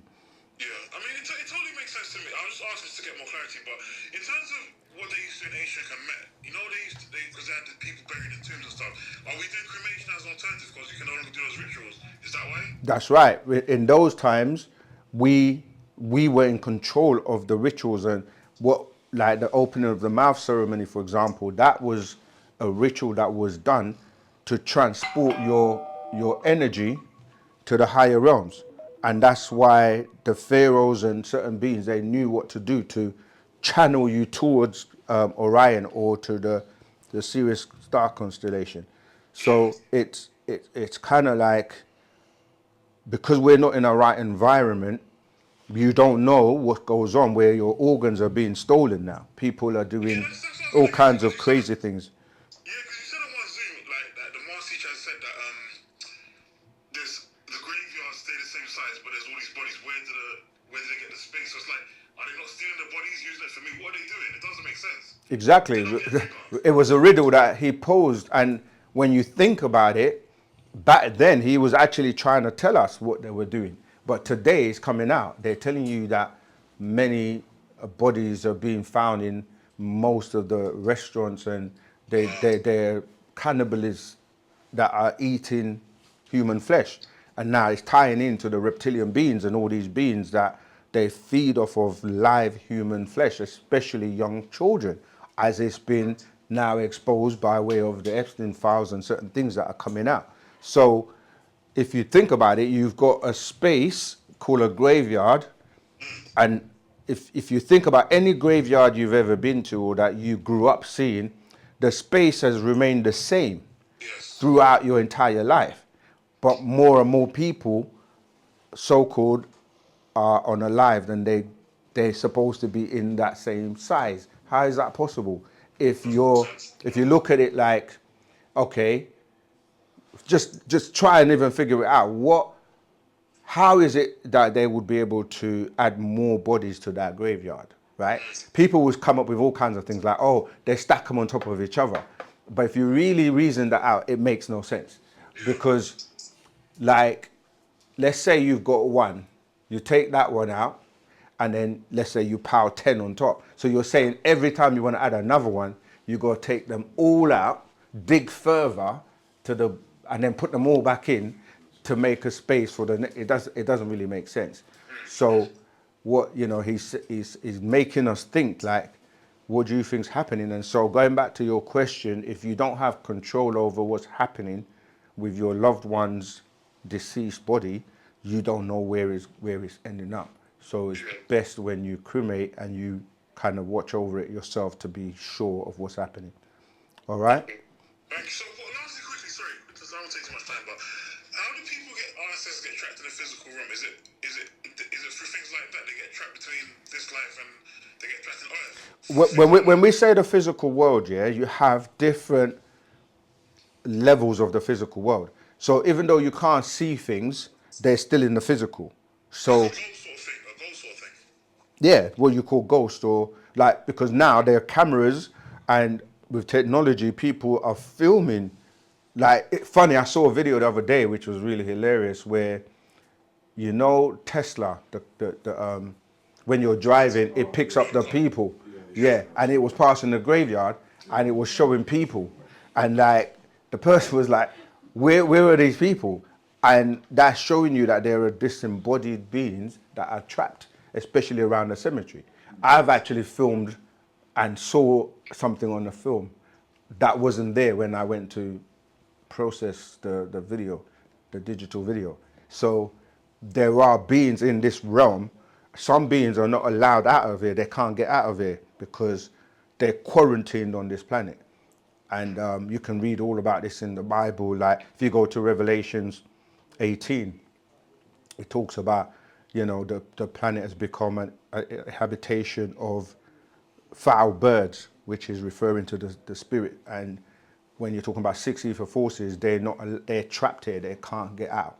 So this is why when you go to these churches, like, some of these churches, like Pentecostal churches and many churches, that they say they're catching the Holy Spirit, but it's not. It's a disagreeable, unholy spirit that are roaming the planet. And normally the churches have graveyards right next to them.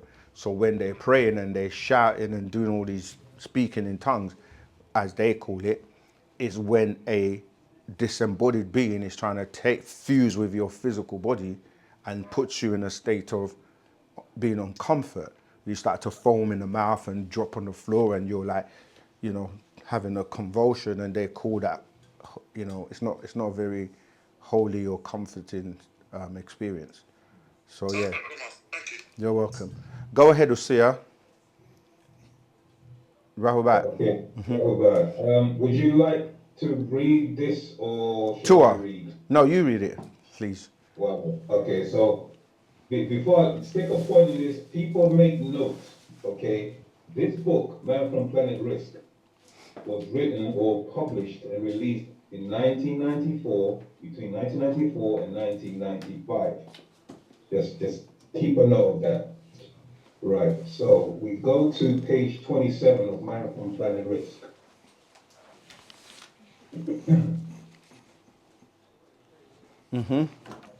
So just scrolling up, because I was looking at other parts as well that linked in, so Okay.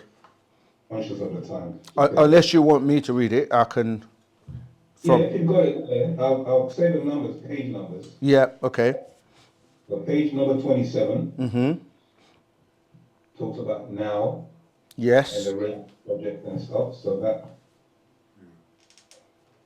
and then we go to. Shall I? Do you want me to read that or a part of that? Start from the now. Where it says Okay. now. Now is an actual event. That one. Yeah. Sure. Or we call it now. Okay. All right. Let me go to. We call it now. A bend in space occurred. There was a glorious cloud of light. This caused a dimensional shift in time and space. Emotion was put into motion. This anomaly, something that is abnormal or different from the normal, was being experienced on your planet at that very moment. Most people had a feeling, a nagging sense that there wasn't as much time. You were asking us this yesterday, remember, sister? There wasn't as much time as there used to be. This was usually expressed as, isn't time flying? The reason for this feeling or of less time is because there is less time. Now is an actual event of removing the spell of sleep, and from that point in time on became now. Or now is the time for all good people to come. Now does not refer simply to living in the present days and times, although that is strongly recommended. When the dimensional shift occurred, time began collapsing to create a new dimensional shift. Space is collapsing to create a new dimensional time. So beings from another dimension can come through clouds to this 3-dimensional world. I come from a 9-dimensional world. And I did a video call from 3D to 9D, right? Which is on YouTube as well. In other words, the time and space relationship is linked to human and Earth's biorhythm and determines how many dimensions for which world. In your case, a 3rd-dimensional reality is for grabs. Tell me when you want me to stop, yeah? Or shall I carry on? So now is an actual event, as I said before, and it does not just refer to living in the present moment, although it is also a reality. I am talking about a time warp. It's really truly occurring and will continue to accelerate from 1970 AD until now. Is fully reached, which is August the 12th, 2003 AD, when the vortex will open again. Like my brother said, he was writing this in 1994, telling us about the vortex that's going to open in August the 12th, 2003. When the vortex will open again and the dimension can finally interface, much like in the 3rd part of the Philadelphia experiment of August 12, 1943 AD. Which dealt with time continuance, called Project Rainbow, then on to 1983 AD when it was called the Phoenix Project. The 4th part of the experiment, August 12, 1983 AD, it was then called Phoenix 1, which locked in hyperspace 2 time zones, one in 1943 AD and the other in 1983 AD. They were going on simultaneously, exactly 40 years apart in the same time and the same place, August 12, 1963 AD, the point locked. 13 years back from 1983 AD gives you 1970 AD, 7 years from 1963 AD when the 7th seal was open, the great landing, the building of the equipment to create the time machine, right, there you go. And after 13 years, all was ready again. They locked up 1943 AD. With 1983 AD, all kinds of beings came through the vortex. Now there is more now than there was back then, and now is on the way. When I state the time is now, we are reminding you of your genetic agreement as well as being literal. Shall I carry on? No, pause there. Okay. Go to page 63 to 64. Okay. Page 63 to 64. And when you look at the images and everything in this, right, I'm on 63. You see he was exposing the same extraterrestrials that have now been confirmed to be real and were captured, etc.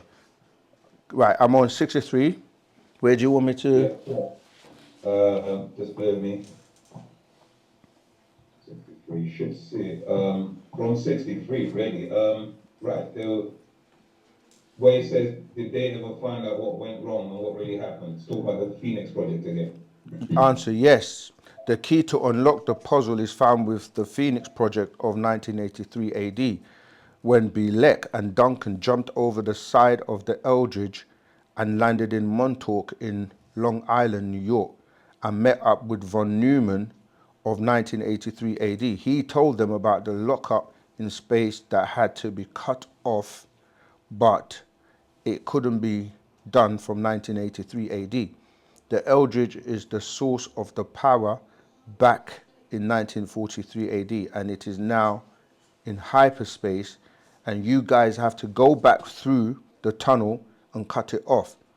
Dr. von Neumann said, we know you did. The records say so. You have to go back and turn it off.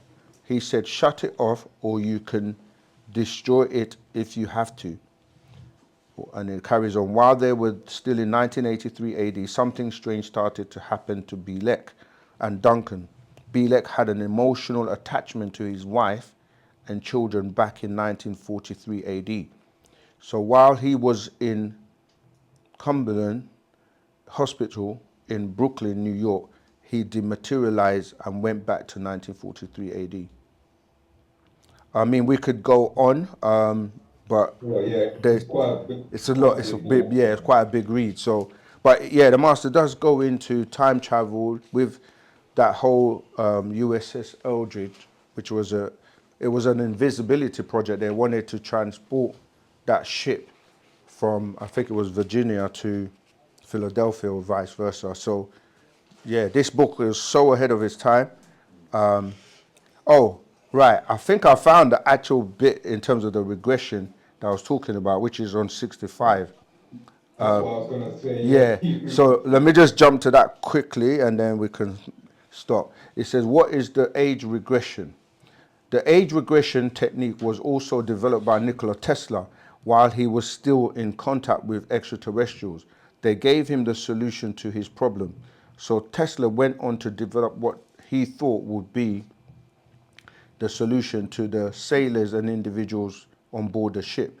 He figured if the individuals lost their time slots, they would have to be reassigned to another point where they would be more stable. This project was taken over by the establishment and developed into the age regression program, which what is now. And then he goes on, what is the technique? In the body, you actually regress physically. If you take the time locks off individuals and push them ahead years, you're actually taking off X number of years.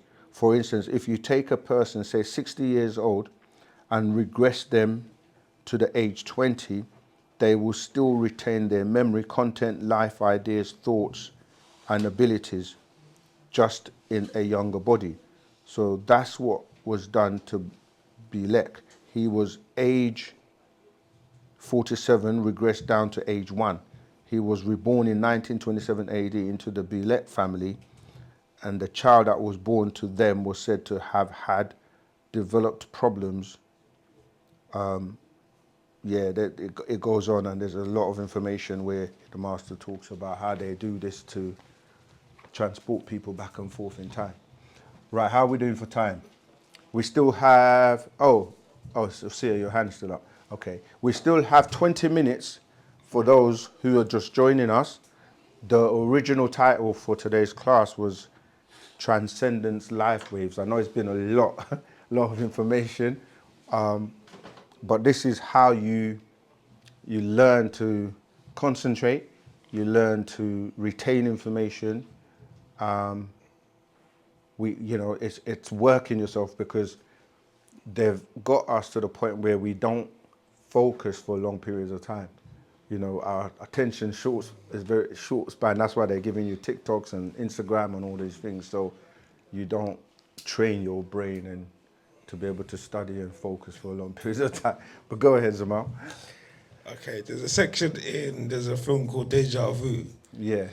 With Denzel Washington in it, yeah. In that movie, basically it's sitting back in time.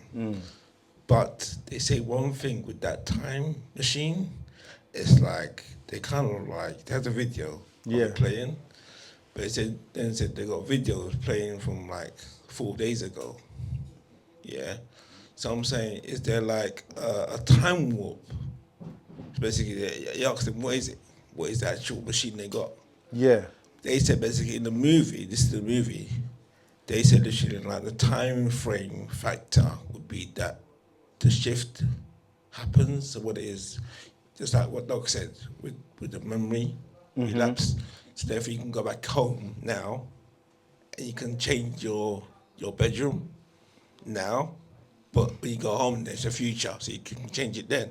You know what I'm saying? Yeah. In that movie, as you said that, but it's a movie, but what I'm saying is they're actually sending back in time, there and then. It's called Deja Vu.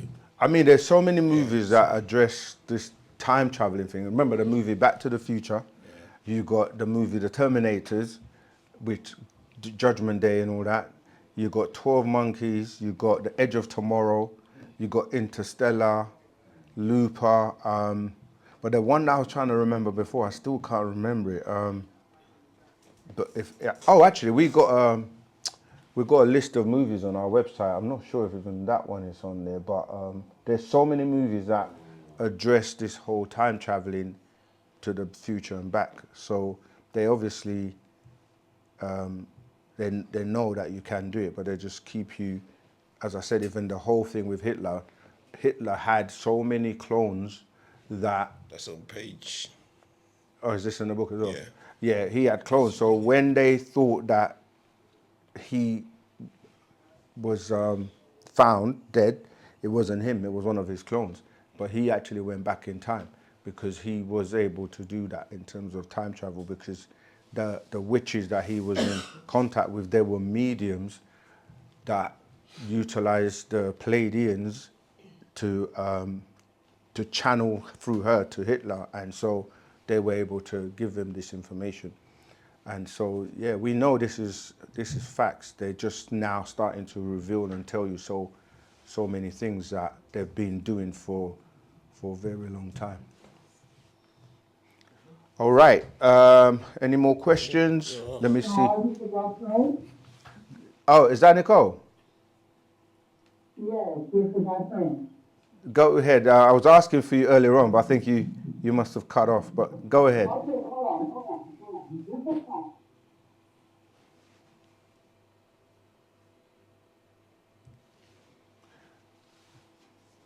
Okay, whilst I'm waiting for Nicole. Yes, sure. Okay. You were talking about human has the soul, right? And that goes along with our awareness and our feelings. Mm-hmm. Did you mention earlier that the animals, they don't have souls? That's right. Animals don't have souls. So what are their nature then? What is a part of their nature for their feelings? Their spirit. They have a spirit. Every living thing has a spirit. So they feel through their spirit and not the soul.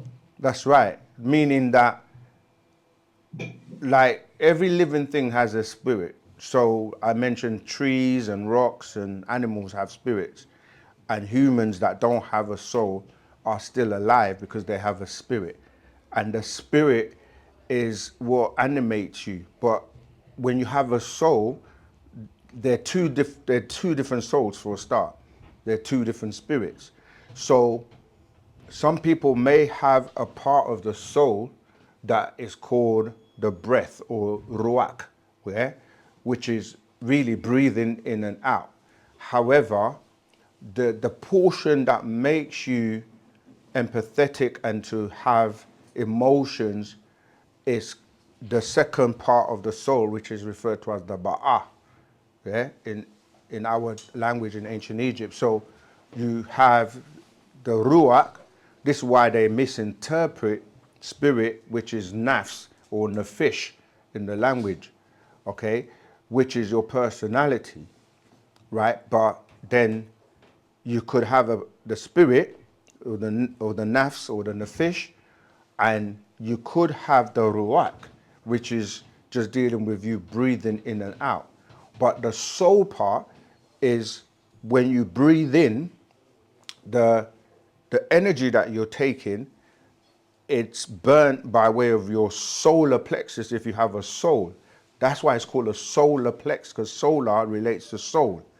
But if you don't have a soul, you still burn it, but it's a lunar. You have a lunar plexus, which means it has no heat or no light.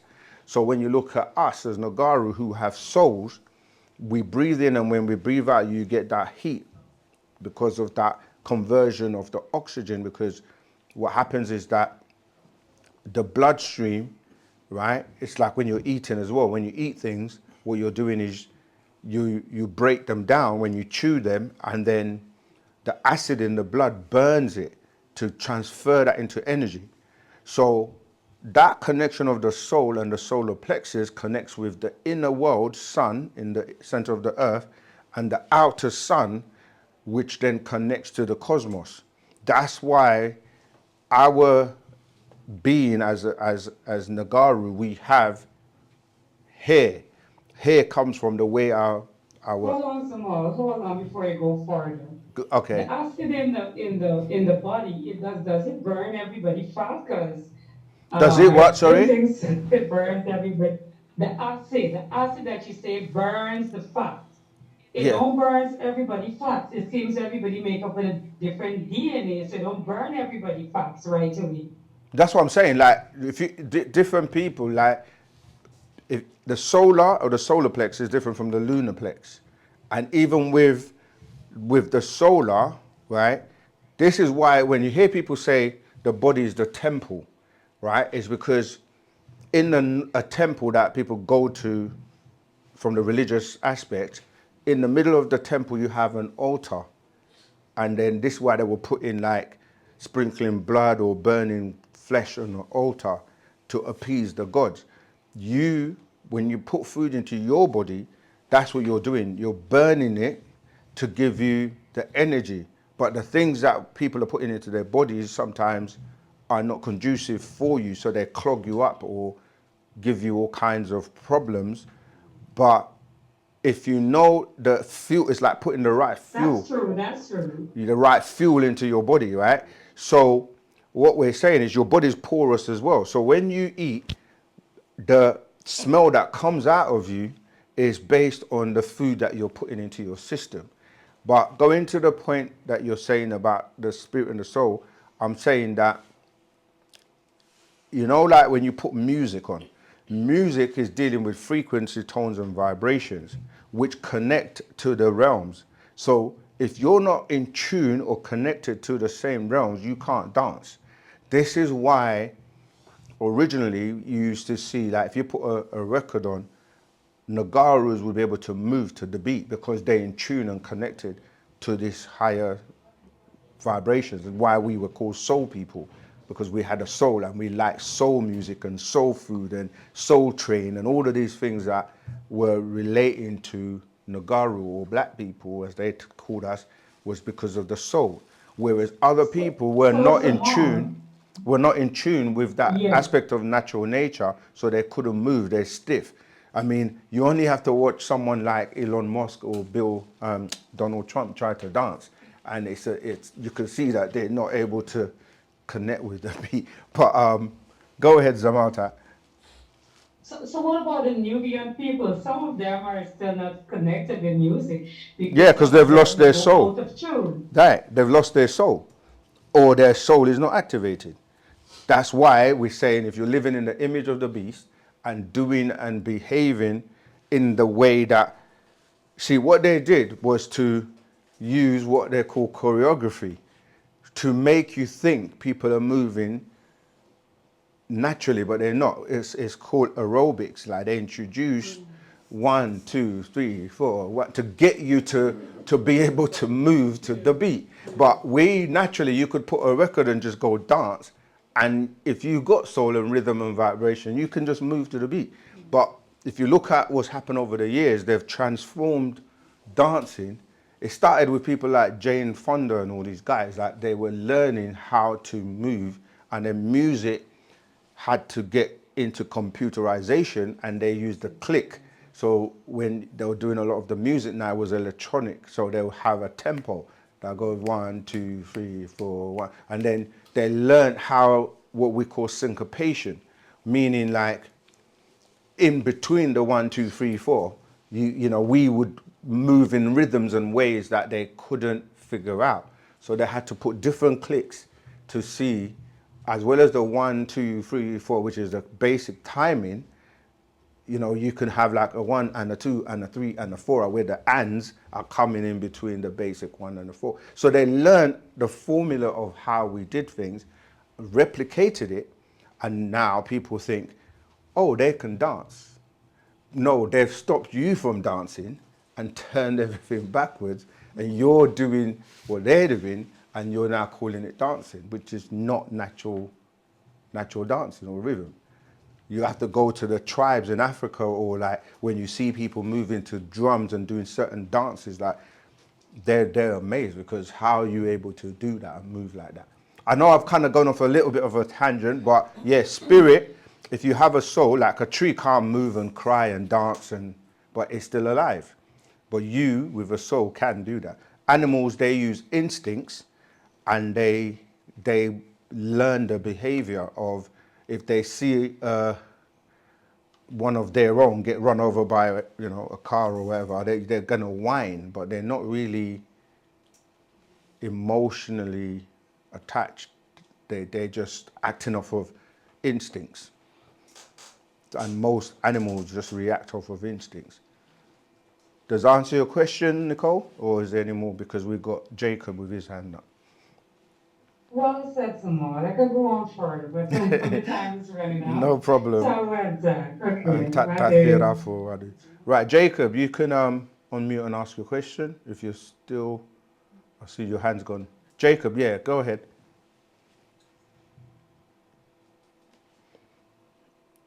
Jacob, you can unmute and ask your question. Okay. Oh yes, Sekian, can you hear me now? Yes, Tua, we can hear you now. I'm just curious about the planet Nibiru. To say that the people who are living there, like as I was listening to you guys all along, you spoke about Anu, you spoke about his son. I'm going to use the example of Anu. If Anu is there, is he having higher vibrations than us here on planet Earth? Do they have the soul that when they pass out or die, they will move over to the next realm? Or how are people living there at Nibiru? Okay. Planet Nibiru. Nibiru is a planetoid ship, craft. So if you think about it, it's as big as this planet. And this planet used to be 2 to 3 times the size it is today. It got destroyed by way of an accident, and then it was terraformed, and now it's smaller than what it was. And that's why with the supreme mathematics, they had to, like, you know, tie it to the 24,000 year cycle, and it became a project known as Project 24. And, you know, Sector 3, Zone 6. Sector 3 because it's the third planet coming from the sun.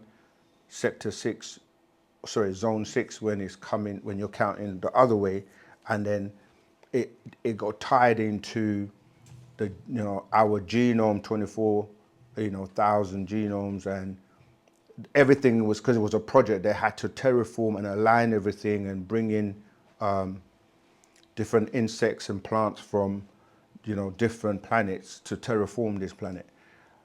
But in terms of Nibiru now, Anu is a title. It's like having a title like the president of, you know, this country or America. And different people held that title of Anu, which means the Most High. So when we're saying Anu, it's not just one person. There's a master secret the master put out, and we did a video on it as well called the Anunnaki and I think it's biblical interpretations, right? Seek that scroll out that gives you the names and the families of the different Anus. The one we refer to is the last or the 9th Anu, all right? So they're people and they just live. We're on this planet, Earth, is also a ship. It's a craft. It's traveling in space. And it's much like if you took a route of, like if you're on a bus, there's like a bus 109. It goes from Brixton to Croydon and from Croydon to Brixton, and it does this continuously all day long. We are just traveling on the 24, what we call it, 24, what we call, sorry? Is it thousand? Yeah, 24,000 years, and then it starts the route again. And this new route started in the year 2000 AD to start a new 24,000 year cycle. But there are shifts and things that take place when this happens every time, you know, like if I use the same bus analogy, the 109 will stop, get new driver, and then they will start this. So, but so yeah, there are beings that are on Nibiru, and they have, like us, they learn and they evolve. This is why when to become Anu or to take on the Anu ship, like you have to be challenged, and the way they do it is mentally. So you have to face other beings to become the Most High. And it's like in WU-SABAT, it's like we are studying and learning all this knowledge, but you will be tested to see if you've, you know, made the grade in terms of how much you know. So this is why we have to study, because you will be asked questions. Yeah, that's all it is. And when the war took place between Alalu, who wanted the throne, he wanted to be in the Anu ship, and then the kind of like the conflict started, and it was also to do with the bloodlines as well. So obviously he got exiled, and they were going to execute him, and he ran to planet Earth, and then obviously Enki was here terraforming the planet, and he kind of spoke with Enki to say, look, I'll help you, blah, blah, blah, so that when Enlil and the Anu came, they didn't, Alalu was basically pleading so they would leave him alone, but he was still not, they were still wanting to get rid of him, so he ran back and he went to Mars and then built the structures, etc., like the face on Mars, and his wife, he built certain edifices to her as well. So, and then obviously that's how the whole story goes. But so yeah, they're people just like we are, but they're just more advanced because of the technology that they have. But they can also rise in terms of yeah, kind of like, it's like if you want to be a prime minister or president on this planet, you have to go through the test of maybe being part of the bloodline, because they only let certain bloodlines. That's why you get the red and the blue, which is red blood and cold-blooded reptilians. Yeah, and then you would have to win elections and all that stuff they play in the public forum to become, you know, the next prime minister. Is the same with that seat of being the Most High. So what happened to their soul when they pass over to the next realm? Are we following the same path as people on Earth when we are in Nibiru? We're not, that's what I'm saying. Nibiru is dealing with the Anunnaki, but they mixed in with us because you had Enki who mixed with, he went to Africa and he got wives and had offspring. And so some of the offspring on the planet are tied into Enki, but our original ancestors are the Natharu, which they're not Anunnaki.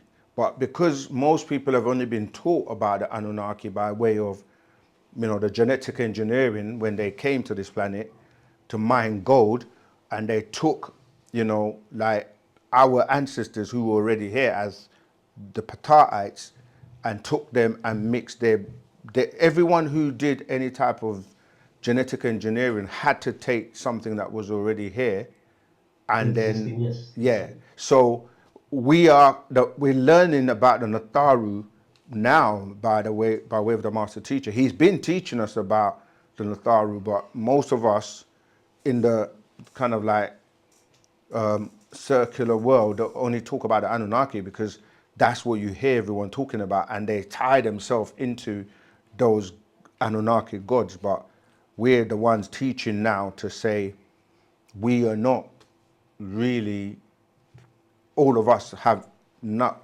anything to do with the Anunnaki. Some do, but the majority of us are not tied to the Anunnaki. All right. Last question on my side again. In terms of Nibiru again, I want to ask is where was it designed from? Like when they make it the craft, which I don't know which area were they at, which planet were they at when they were building up until they make it rotate the way it's rotating now, or it's moving out now, like you say, it's a craft that is moving. You're talking about Nibiru, or what did you? Nibiru. Okay, they're doing it now. Do you know what a space station is? Yes. Right. So it's the same way that, you know, different countries have come together to build a space station, and that space station will grow, and it's like it becomes, because they can keep adding to it to make it bigger and bigger and bigger. But as a space station, they were more advanced and able to build these huge crafts. See, to us, it seems like it's a very big craft, but when you're dealing with beings that are, remember, the planet Earth is tiny. It's like a little speck on the bigger scale of things when you're looking at like the cosmos, you see. So, yeah, it's to them, it's not that big in terms of when you're dealing with beings that are highly advanced and have technology. Okay, no, thanks. Thank you very much, Second. You're welcome. Okay, right. The last question from R. Brown. I've heard that the real Michael Jackson died around the time of the Pepsi commercial in the 1980s. Who was that pale character that was playing Michael Jackson, and what purpose did this serve in the world? Right, when you're that influential and you're making them the type of money that Michael Jackson was making them, they clone you and have several clones. It's just that at the time, that clone that people call Michael Jackson, they hadn't perfected cloning yet. So this is why his face was falling apart. His nose, because of the surgery and everything they had to continuously do to keep him. Whereas now there are so many clones that they've perfected the whole point of cloning. So when you're saying it's like anyone, even now, like anyone who's influential and can make money, they can clone them. Like cloning has been going on for a very long time. You say, what's the purpose? If I can duplicate myself, I could be teaching 10 different classes right now in different places. See, so, and if you put that to someone who's an artist or a basketball player or some like singer or whatever, they can be doing 10 different concerts in different places at the same time and making 10 lots of money. So cloning is for many reasons. One of them is to duplicate the money. The other one is for like body parts, or when they need, one of the clones needs to be, because some of them malfunction. You see it all the time. There are many clones that people can tell you are clones, or they're like malfunctioning at events and things, you know. So that's what it was for. Because remember, Michael Jackson was the biggest recording artist in the history of the world. And so, you know, they were making a lot of money from him. But when